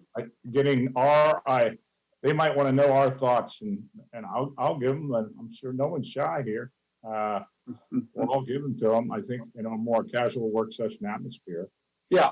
That would be Well, let's come to the I'd point like of to comment, when and how. Sorry, John? Judy. Could I jump in here? You could, I have a just on the point concern. of when we would meet them, though, we'll decide that in a minute in what context. But Judy, go ahead. So I just have a concern about a delicate balance that we're asking for. I mean, when the council meets with the P and Z, that can be heavy-handed or feel heavy-handed. And that we have an agenda and we want them to follow our agenda. I think undue influence is a big concern in optics for the village and the public. I agree. I don't want that. Yeah, and I mean, Kevin's on the one hand talking about a kumbaya kind of pop Yeah. get together. Hey, how you doing? But I think Jane and John are wanting people to dig in. And to your point, Jeff, about, well, we could send them, a communication, work on, a particular PDO text amendment. I mean, when you add on all of the public scrutiny that has to go along with that, is that as helpful as we think it could be? I'm all for training. I'm all for getting them more involved. But you really now are going to have to rely a whole lot on Cindy and your respective chairs to make stuff happen. And that's going to become a full-time job in their groups. I mean, I just don't think it's like a simple little instruction. I agree. No, I think that's important. That's important. But I think we at least can raise these ideas with them and if, hopefully they can take it up. But the idea is to, as Kevin is saying, I think, to share some thoughts and ideas and to communicate maybe in written form to them on some issues that maybe they could look into after being reviewed with Darren. And I think at least one follow-up point that I'd like to try on this point number 2 is that if we could look at some of the working ideas that the staff has and that Darren and I have talked about, I think Jane, maybe Lydia too, have talked to Darren about over time, maybe get a few of those together and convey to the board, here's some things that maybe you could work on and see if that's something they can take up. But I think we have to at least try to move that process along a little bit. And I think it's important at this point in time that we do. You know, as I sit here and listen to this, and I'm just wondering about expectations. Like, what's the expectation of these people when they come on board? What are the expectations of the chairs? And I mean, all of our expectations sort of have to come together if we want to move forward in any direction. But, you know, sometimes I worry about burning volunteers out because they're happy to volunteer, but then you say, okay, you're going to volunteer, and then we expect this, this, and this, and then you scare them away. So, like I said, I'm fully on board with the training part of it. I'm just trying to work through what we're expecting of them when they volunteer for these responsibilities. Lydia, your point on expectations is, I think it's spot on. I'm not going to make the following comments to disparage anybody or suggest that, in fact, just, you know, the folks that are on our planning and zoning board currently aren't up to anything. But in reality, when we look back over in my history and in a couple of cases where we tried to get the planning zoning board to work through committees to tackle a couple of these problems, one was the 1,500 square foot minimum for apartments, and the other one was tree preservation. And in both cases, nothing happened very fast. Years in the making. It was years in the making. It's just, we should be careful about what we think is good we're going to get out of this. Yeah, I mean, I really appreciate people volunteering and coming to us with their talents, but they're retired. A lot of them are retired. They're retired or they have full-time jobs, and then you add a responsibility on them that I'm just not sure they're willing or wanting to do a great job with it. I mean, I do think it's great to have a conversation with them. Cindy is well versed in the 1,500 square foot debacle. and I think, I think, you know, what will be their appetite and what will be their interest. And I think that, you know, we can explore that, see what happens. Judy, can I ask you, where does, my thing was when I was serving on planning and zoning, sit down with the council, have a little public powwow in front of the public, just, it's nothing, no real agenda, just what we're doing. That, where does that cross the line? Well, I think it crosses the line in terms of what the heck is this all about? I mean, because if you know, I have different opinions than you have, and Judy, right. You know, I think they're going to hear diverse opinions. I don't think it's forcing them down an agenda. You know. No, but I think all they have to do is listen to a council meeting to figure out where people are coming from. You know, okay, I just thought that. But I thought, you know, like this is a working committee. I haven't got to know them like I should. I could. That's true, but I mean, on the other hand, shouldn't we have an arm's length relationship with them? So that they have. Yeah, well, that's the question I'm asking. Maybe it's a Jeff question, but maybe we should flip it around and have the intent of the meeting for council and staff to be in the receive mode and say, what can we do to help you? Yeah, that's what I'm thinking. Well, yeah, and that is part of my thought there. I mean, it's a two-way conversation, just as we may have with other institutions. And but these are some things that I try to put down and have discussed very generally with Cindy Burnett, would be the sort of things that we might come to such a meeting with, knowing that they would have some questions back to us and expectations on their own, and that's fine, in an informal atmosphere. Now, on expectations, though, the planning board is an extraordinarily important part of village government, as we know. And I think that people that come on the board, to many of I've known over the past several years, are, you know, committed to do the sort of work that a planning board normally does. Many of them, but not all, have been part of planning boards in other places, and so they come to us with a history that's very helpful to that.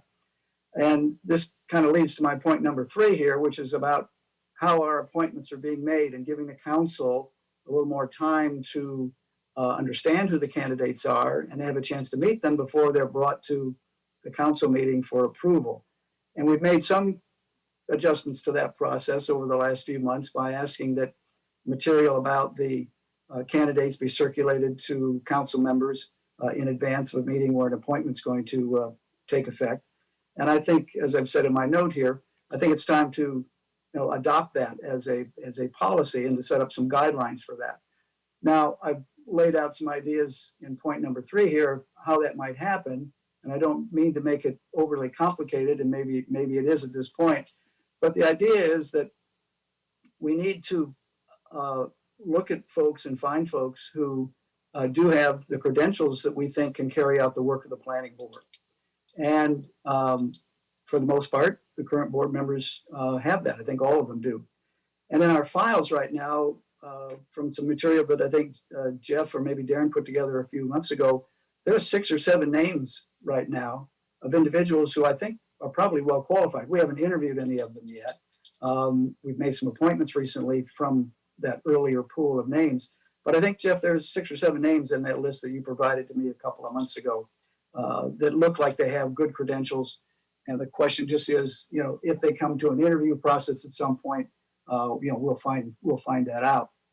So I've suggested here to kind of lay out a process for interviewing members of the potential members that 90 days in advance of a known term ending or immediately upon a vacancy, a group, we can talk about how that works, would begin to interview all of the names that we have on the file and post the fact that there is a position available, which may in fact attract other names.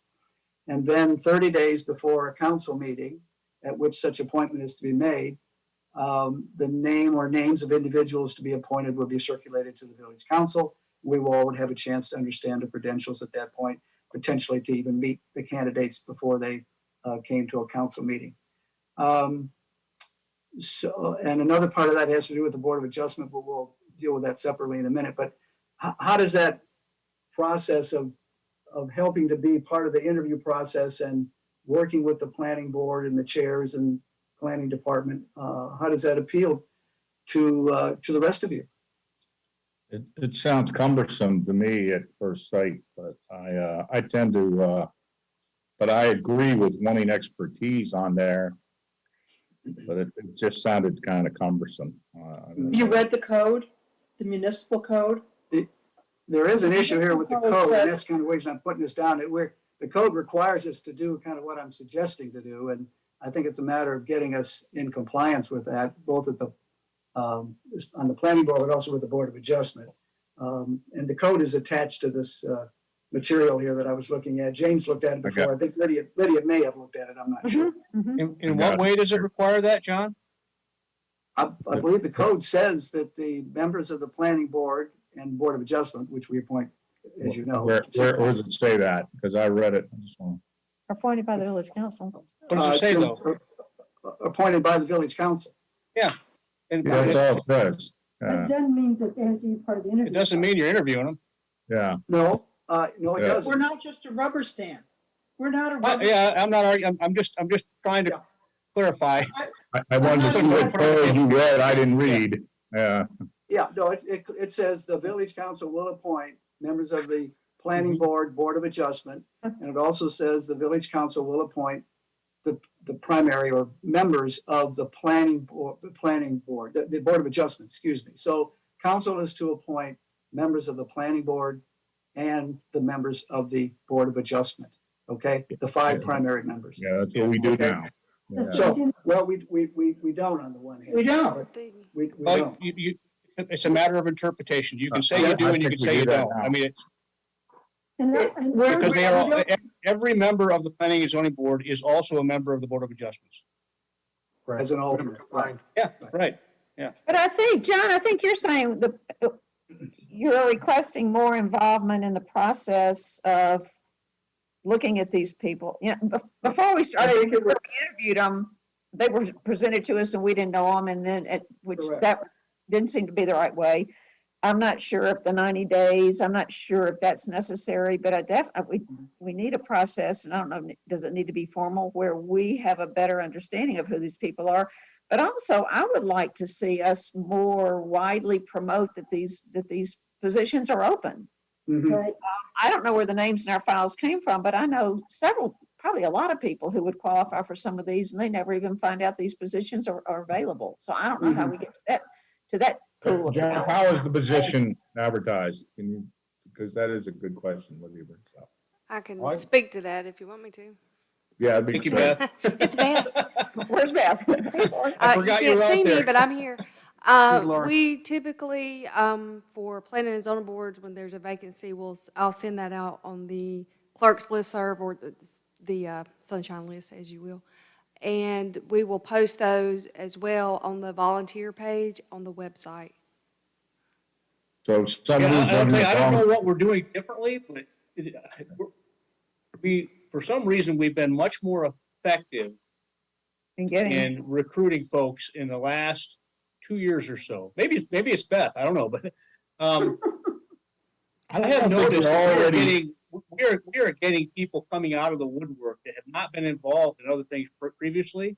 we don't know how They're we're getting. wonderfully qualified, but we just didn't go even know online. they're out there. But I think it's our previously, it digital was more of presence. the same faces that we were seeing coming up again and again and again. I think it's because of we've become a digital city and our website is important. It's a touch point for everyone. And I think that can explain an uptick. I mean, I don't know. We also put those in the newsletter, the printed newsletter. Newsletter, yeah. I think that does a lot. Yeah, the village has been very good, I think, recently, as Jeff's pointed out, and Kevin, in getting this information out because of the many different avenues we have to do that. So I think that certainly helped to acquire good candidates. And that tells me we don't have to go shake the trees for volunteers. The volunteers are coming to us, and so we have a sufficient number of volunteers coming to us. We don't need to go looking for them. Now, the question then to me is, do we need to have this 90-day, whatever you wrote, John? Yeah. Well, I was suggesting 90 days kind of as a talking point, but also you think about it, for any given position, there might be 2 or 3 different people to interview, possibly more. Then you have to kind of decide, well, who's got the credentials that might be needed at that time. For example, recently we knew that planning board really wanted to get somebody who had some architectural and engineering background. So a person was identified for that and we just appointed him. Right, that was awesome. And that was good. And I think there are other people like that in the queue, but maybe a slightly different credentials. So you have to consider what the credentials are you might need at that time as well. To me, this And then still just to give- top down. What if we worked with the chairman, the council worked with the chairman and had them present their candidates? That Well- seems like a partnership. That seems like we're working together, you know. Here's what I don't want to have happen. Yeah. I don't want to have a candidate spoken to and said, we're putting you up to the council to be approved for this position. And the council doesn't find out about it until it's posted on Nova's agenda. And We've we're already all gotten away from that. saying, who is that? We've gotten I away want from that, Jane. council- I agree with you, Jane. The Well, short answer, I agree with you. Council to understand who's in the available pool, to understand who they are, what their credentials are, and to have an understanding from speaking with the board chairman, what the board's needs are. So that we've got some kind of a background, some kind of a ability to think with our own heads when the application comes to us and be able to say, yeah, that looks like a good match, or no, you know what, we need somebody who's got a little bit, or something. But we. I like the chairman to be involved. The chairman is. Ideally. The chairperson is, Kevin. Yeah, they are now, but. No, they are now. I'm talking about, I mean, so this process doesn't say the chairman's involved that you wrote down. This process only has a council side now. No. Yeah, I mean, I No, think. I think it did, yeah. The The chair. Yes. The interview committee will consist of, let's say, at least 1 council member, maybe 2, but the planning department head and the chairs of the planning and zoning board. Okay. They're already involved in that. And That's so, what it says. Well, I I object. think as long as it goes in order, like I don't want what Jane says to happen. Nobody wants that to happen. Thanks. As long as it goes in order, I don't understand all these time limits. But I so the agree time with limits most are in merely order. the time limits I suggested were merely to set sort of a time frame that the work would need to get started in order to get the full council Right. Yeah. up to date on the applicants prior to a meeting. As Jane So just that's probably good practice. You would agree that it sounds like good practice, maybe not policy. What are you saying, Jeff? I think so, but Jeff's got his hand up. Go ahead, Jeff. I just wanted to point out, I think Judy wants to say something. Oh, Thank you, Jeff. Judy. Okay, so I have a concern with the top-down approach that we're doing here. I do too. One, we are all busy in our council roles already. We have terrific people on staff and in these chairs. And I don't think we need to be added to the interview cycle because sometimes you're interviewing 6 or 7 people. I think that, yes, you know, somebody, maybe the mayor, interfaces with these chair people. And yeah, I think you'd start maybe 120 days out from when you've got an upcoming term that's going to expire, so you can figure out you need to add more recruits. And I think I would encourage all of us to encourage people to apply for any position, anytime, all the time. But I think that I like the process. I don't like somebody coming to our meetings and we can't pick them out of a lineup before they come. And I think that's a. I agree with you. I didn't say it right, but I agree with you, Judy. But I think we can. That's what Jane said. We can mitigate it by, you know, having, you know, conversations with them ahead of time. But I mean, how many people's jobs do we want to take on? Well, then all of a sudden, everything looks like us, and it's like we're putting our thumb on everything. I just don't think that's what the way. Well, I think These the are things council that are involvement. in the I think the code council- we're supposed to do. But We're it's supposed to actually control- in the code. And Hey, that's Jeff, what- I have a question. How does the interview process take place now? I'm sorry? The interview process now, right now, we're looking at something a quorum of 3 can conduct the interviews. How does the interview process take place now? When we become aware that there's a vacancy, an upcoming vacancy to be filled, I asked Beth for a list of the current applications, and simultaneously she's posting it out. And we're looking for qualified candidates, and myself and Darren and the board chair consult on who should be interviewed. Okay. And in some cases, you know, there have been some cases where when we looked at it, there really was only one that was a realistic candidate. And in some cases, there was more like 4 or 5. Okay. And then, so we schedule the interviews. Sometimes it takes 2 or 3 weeks, depending on the number of folks and how hard it is to get everybody all together in the same room at the same time. And we sit down one by one, and the 3 of us interview, and we come to a consensus on who we think should be nominated. So it's you and Darren and the board chair. Yeah. When And- I was interviewed for the HPC, Jeff Batten and Jim Lewis interviewed me. Yeah. I mean, Yeah. if somebody on council had sat in there, I would have wondered, what the heck is going on? And, well, my point is that, well, Jeff's explained the current process. The point is that to have a council member involved in that interview process only, I think, helps assure or give the candidate as well as the group of interviewers an idea of some of the things the council's interested to see on planning board, and some of the things that and answer questions related to the council that an interview candidate may have. Yeah. So just so that when it comes to the village council for approval, at least we know there's been 1 or maybe 2 council members that have met the person, and among all the candidates, you know, rose to the top for this particular need.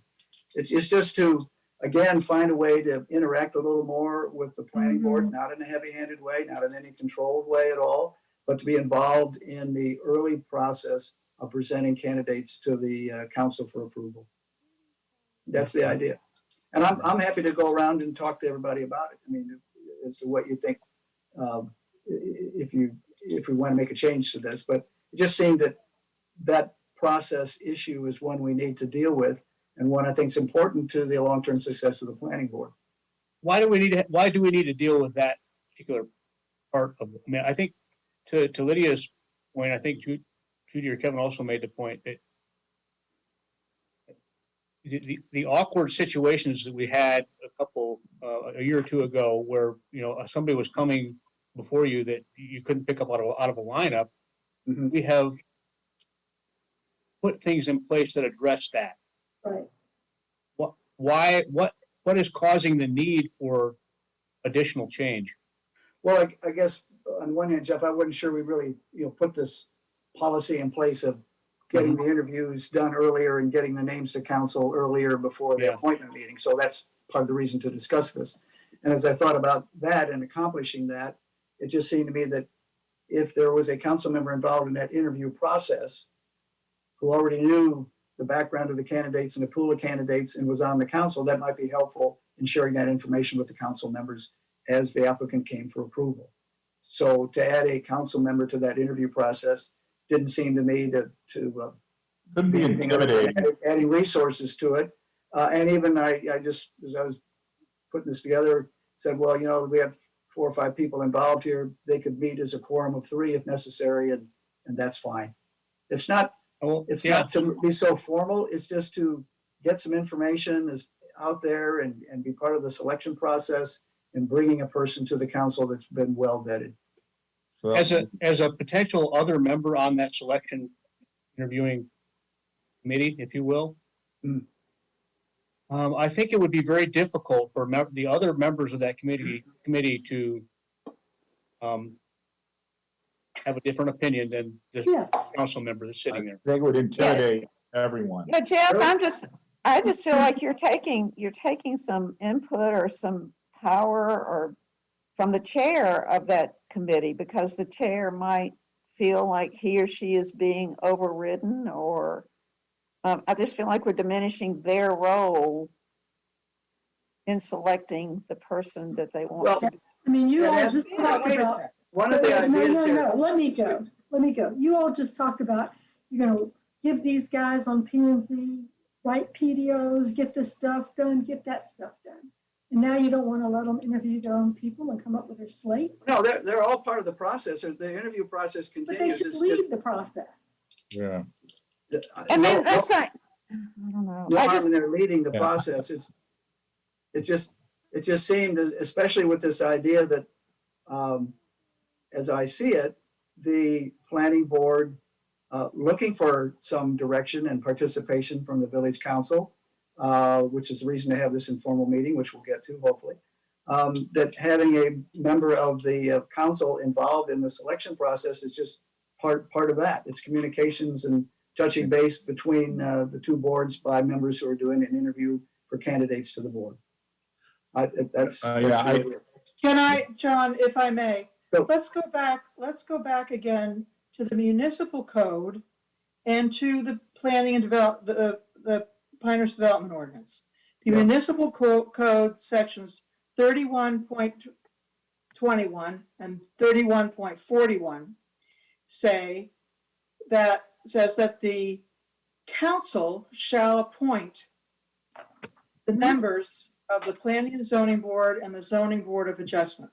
Mhm. Then if you look at the PDO, section 3.2, it says that the PDO's responsibilities are to write and develop and research, both on their own motion and at direction of council, new zoning regulations, text amendments to the PDO, okay? So to suggest that the council should not make the appointments and participate in the appointment process goes against what's in the municipal code.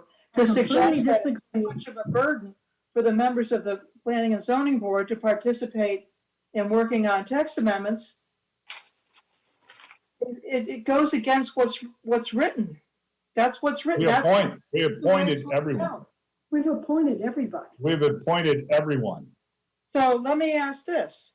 If the council members stay out of it entirely, if we keep our heads in the sand until after staff and the board chairman go through their review process and interview, and they come up with a name, does that mean, and that person then comes to the council for appointment, does that mean that the council can't say no?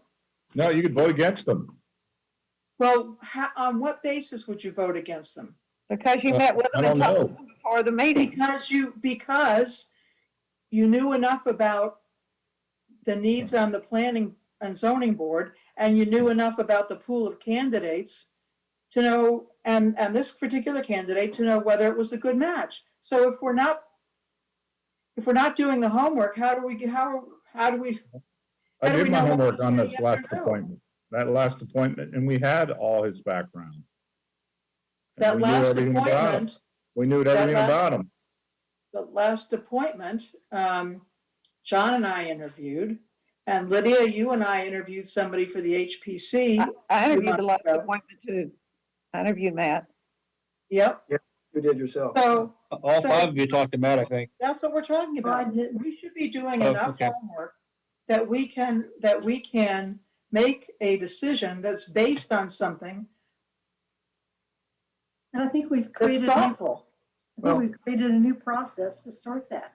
But I think we're going overboard now. I think we are too. Undue influence. And Yeah. it looks like we're trying to stack the deck. I started this, I want to support them. What can we do to support them, not nominate them? Well, we have to do our jobs. You know, I've had a concern, and it's a concern I expressed to John, is sometimes I haven't seen it happen, but I've wondered if we've had new board members who reflect the views of council. But we've got a process where we've got Jeff, Darren, the board chair, interviewing this person, and I feel like they listen to us enough to know what our wishes, desires, whatever it is. I mean, I think they look at candidates knowing what our views of the world are, and I want to trust them to do their job. And then once they select somebody, we all can talk to them. And if we see a big red flag, we can go back and say, whoa, this isn't working. But I'm just concerned about disrupting a process that seems to be working. Maybe it's just allow us to talk to them. I'll tell you about, maybe I shouldn't say this, but what I'm looking for in a candidate is whether or not this person can be objective.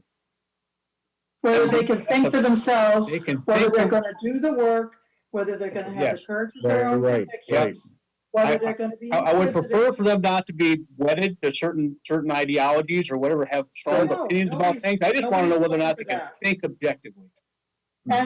And ask questions and pipe up and participate, and add. Yeah. Now, Jeff and Darren, Sitting there. does your hearing this discussion help you at all as you look at new candidates? I mean, do you hear our concerns, and would you incorporate that? Would you do anything differently, or I mean? Well, I think by and large, for the last few candidates that have come through the process have been very effective candidates on the planning and zoning board, at least the one, and I'm only going to count the ones that I've been involved with.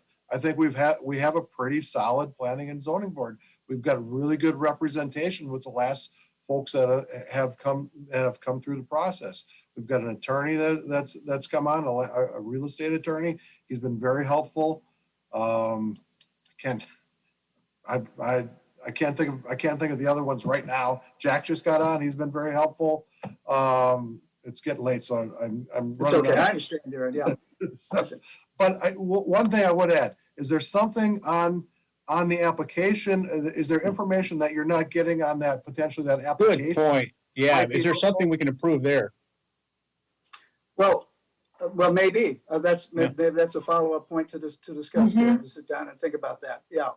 And I think the other part of this for me in thinking through this process, and I see we have a difference of opinion across the board here, but I'd like to know not just the candidate, but maybe what the pool of candidates was. I'd like to know a little bit more about some of the names of people who are applying, and is one of them going to come back and be appointed maybe the next time around? We can do that. So- We can be more formal about presenting the who it is, why we chose them, who the available candidates were. Maybe the We chair can does make that. that whatever you want, or what makes whatever you're all comfortable with. Maybe that's the chair, though. I'm sorry? Maybe that's the chairman that says why they wanted this candidate and all that. I don't know. I don't know who Well, that is. I think the chairman is involved. Yeah, you're right. That's what- They should be. Yeah, yeah, yeah. And of Well, course, when they come to just- council, the chairman and the planning staff, Yeah. generally make that introduction, or Jeff. Yeah. Yeah, now, Kevin, I mean, I will tell you that, like I said before, when we have done this in the past, we have reached consensus on who the best candidate is. That's not always the person the chairman thought was the best candidate is. Really? Well, that's interesting. But we agreed at the end that this was the best candidate. So, Okay. That's All right. interesting. yeah. So what does that mean? That means that staff is vetting this more than the Not chairman. reading the volunteers. No, it means we are all talking it out. That's what it means. Well, I agree with you. Yeah. You're looking for someone objective. I'm Yeah. looking, I'd be looking for someone that's self-aware, that can be objective, and that's what you want. Yeah. Uh, All right, Right. so I think maybe there's some follow-up I can do Yeah. with Darren or Jeff on how maybe some information about the candidates can be better presented. But I think it's true that I believe that we as council members need to be better informed about the background of people being selected to the planning board. I think the chair of the planning board and the board of adjustment would expect the village council to do that. And at the end of the day, it is our direct responsibility. So to get away from just having a candidate presented, even if it's well in advance, we have the credentials, I'm not sure for me and some others solves that problem of getting information, but let's talk about it in another way. I'll be happy to sit down with Jeff and Darren and I think the rest of the we're council. bearing the lead. Training these people is real important. I don't think I had enough training. Maybe the present ones do. I think that's the best use of our time. When they know how to do their job, I think they'll find they can help you better on following the PDO, following the long-term land use plan. I think we ought to give them that kind of support and make them feel like $1 million, like they're ready. Yeah. They're ready for these situations. All right. There's two other quick points on the list of 5 that I think we can cover now. One of them is more or less of a direct suggestion, but it was also coming from the board. They'd like to know a lot more about the focus areas in the moratorium, the small area plan. So in Darren's work with them, and perhaps I think certainly when we meet with them informally, they'd like to know a little more of the flavor for that, why we're doing it, and how it could affect their work. So that's a pretty obvious follow-up step. And the only other thing is setting a meeting date. It looks like February 4, which is their next meeting date, is not a good day to meet because of hearings they're having that day, and we also have NPS interviews that day. So I'll work out something with Jeff and Darren and Cindy as to when we could do this, maybe at our own February 9th work session. But again, that's a question of the homework side of it, and Jeff and I can discuss that and decide how we can find a date that meets their needs as well. Should they have been at this work session where we're talking about the moratorium, the plans on? I imagine some of the planning board was listening tonight. I hope they were. I'm just thinking, we invited them to this work session, for example.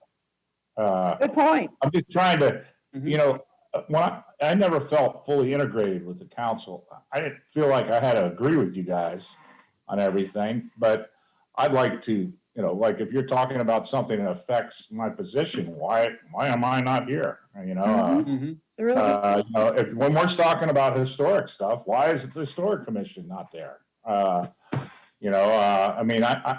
think that's the thing. I'm agreeing with Judy, except that I really want us to focus on having the most prepared group. My complaints is it felt like there was a lot of work on stuff, even though it went through historic commission, planning and zoning, and to us, and we still had a lot of work to do on it. I think that was my complaint. My complaint was not the people; it was more the work. The work. So I think we ought to train people how to do the work. Well, I think it should be more finished by the time it gets to us. But I think we got good people. And here's something else. when an application comes before us, Yeah.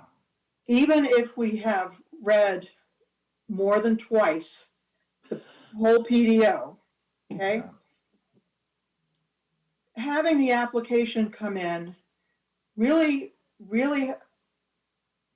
helps you understand, you see the PDO in action in a way that you don't when you just plain read it and scroll through, okay? You see how the different parts of it work together.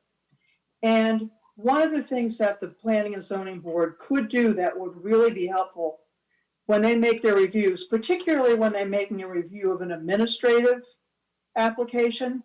An administrative application, we don't have, and they don't have, we don't have any discretion.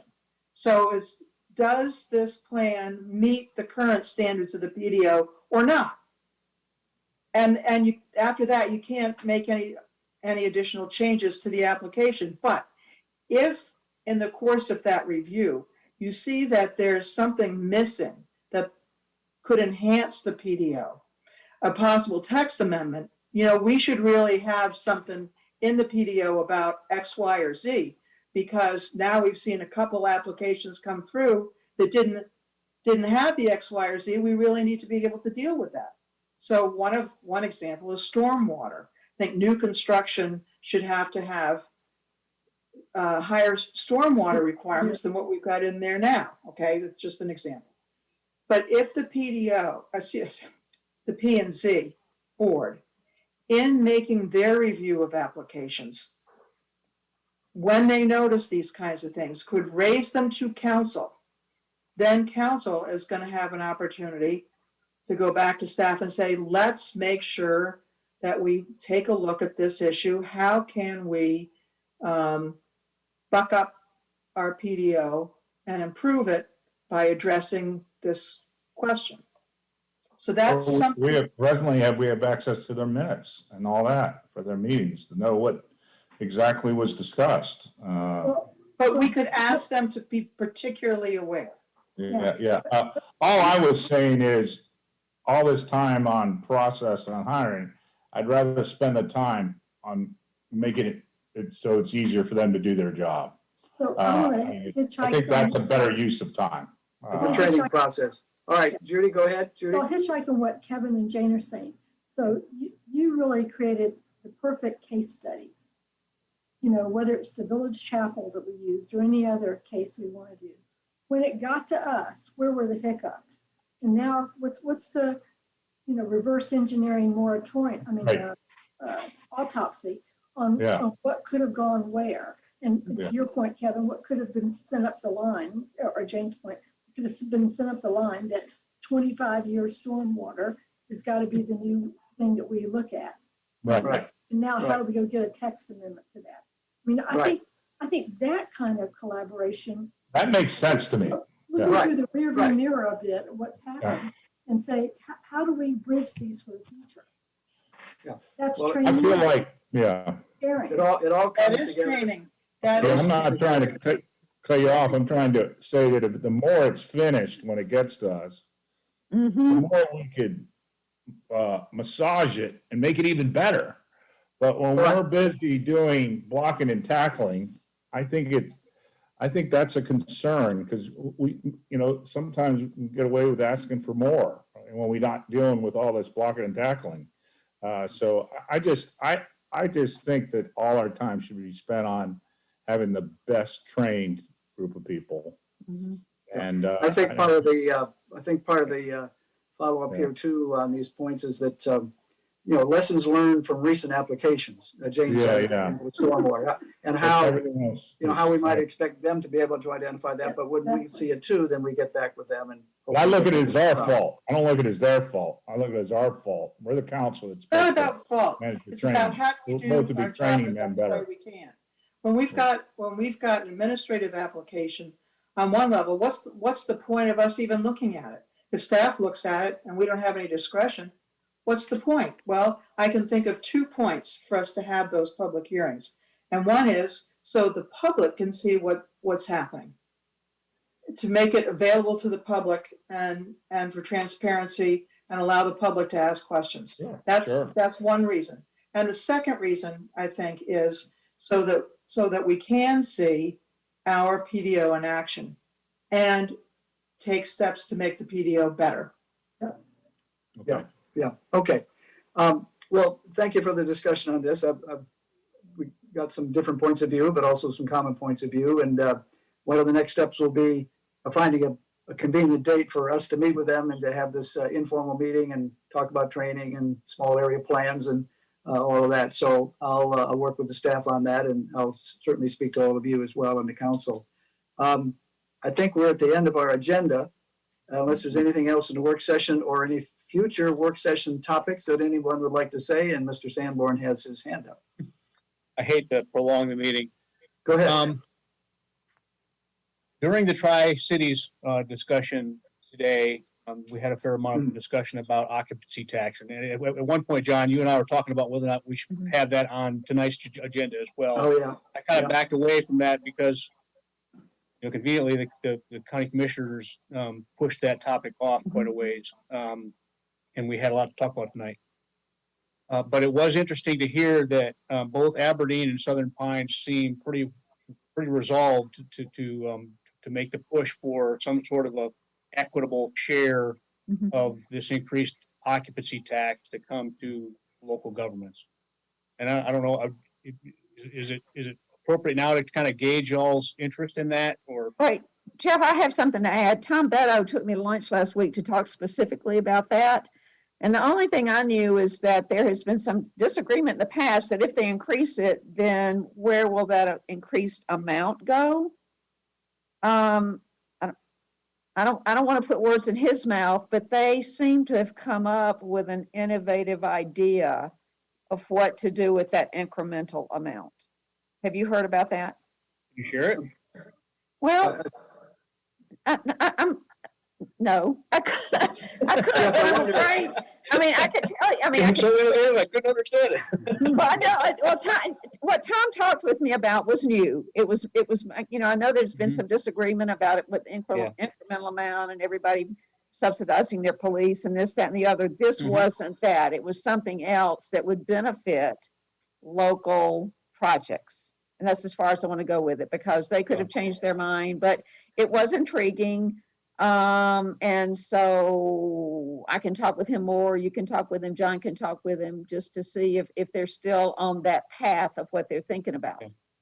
I'll tell you that what the most recent thing that I heard from them in terms of their intentions was that we're talking about an additional 3%, and yes, by the local bill, 2/3 of that has to be used for marketing, and 1% or one third of that can be used for business for tourism related expenses. And what was proposed to us almost been a year ago, was that they would prefer to take that additional 1% of money that's available for tourism related expenses, add it to the existing 1%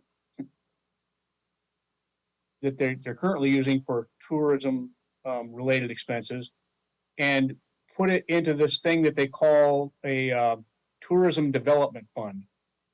And the idea would be that anybody could nominate a project that these funds could be used for. So what they tried to sell us on several months ago was, okay, so we want to do this project, this tourism development fund, and municipalities can come and ask for grant money. I don't know if that's what he described you, or if in fact it really is something new. Well, it's sort of that, but you know, one question I asked him was, well, what is your enabling legislation? And he said the enabling legislation was put into place when they were going to do that to fund that sports center down in Aberdeen. And so now that enabling legislation no longer is applicable. And so my suggestion to him was, we'll go back to our local delegation and see if you need a different enabling statute to do what it is you're trying to do. Yeah. Well, the enabling legislation is still there. It still says 2/3 for marketing and you know that type of thing, 1/3 for tourism related expenses. I think that I thought between the three of us, myself, Reagan, and Paul, we are all seeing this kind of the same. I've heard Paul say something a little bit different today, but Yeah, I mean, what I thought our agreement was between us three managers was that it would be appropriate for the county to direct some sharing of that additional 1% of money that can be used for tourism related expenses. And of course, you know, the enabling legislation specifies that it has to be used on things that the CVB deems are appropriate. yes. So, I mean, there would have to be some part of this agreement that says that the CVB agrees that categories A, B, C, D, E, and F are legitimate tourism-related expenses, and you know, categories X, Y, and Z are not, and anything else, maybe we have to come back for them to approve it or something. I don't know, but Yeah, well, it Yeah, sounds but a lot like, of you moving- know, It sounds like, well, there's a lot of moving parts of this, and it goes Yes. back over about 3 or 4 years.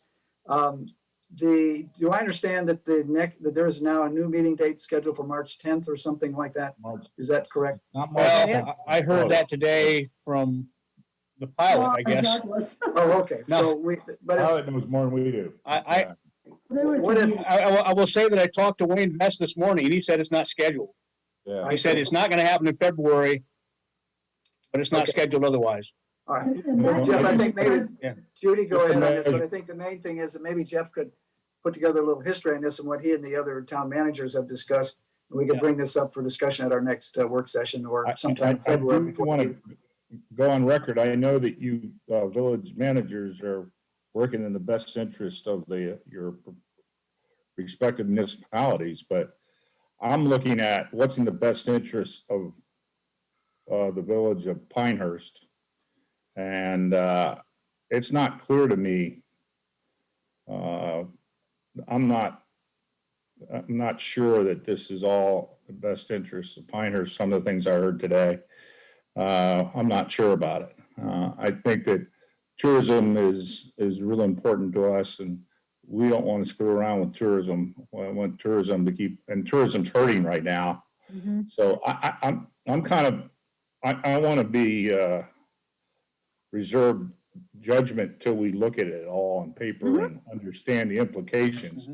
It could be a net loss of spending on tourism if we're not careful, and just to get some money. And I have a little concern of that. I'd have to see it all.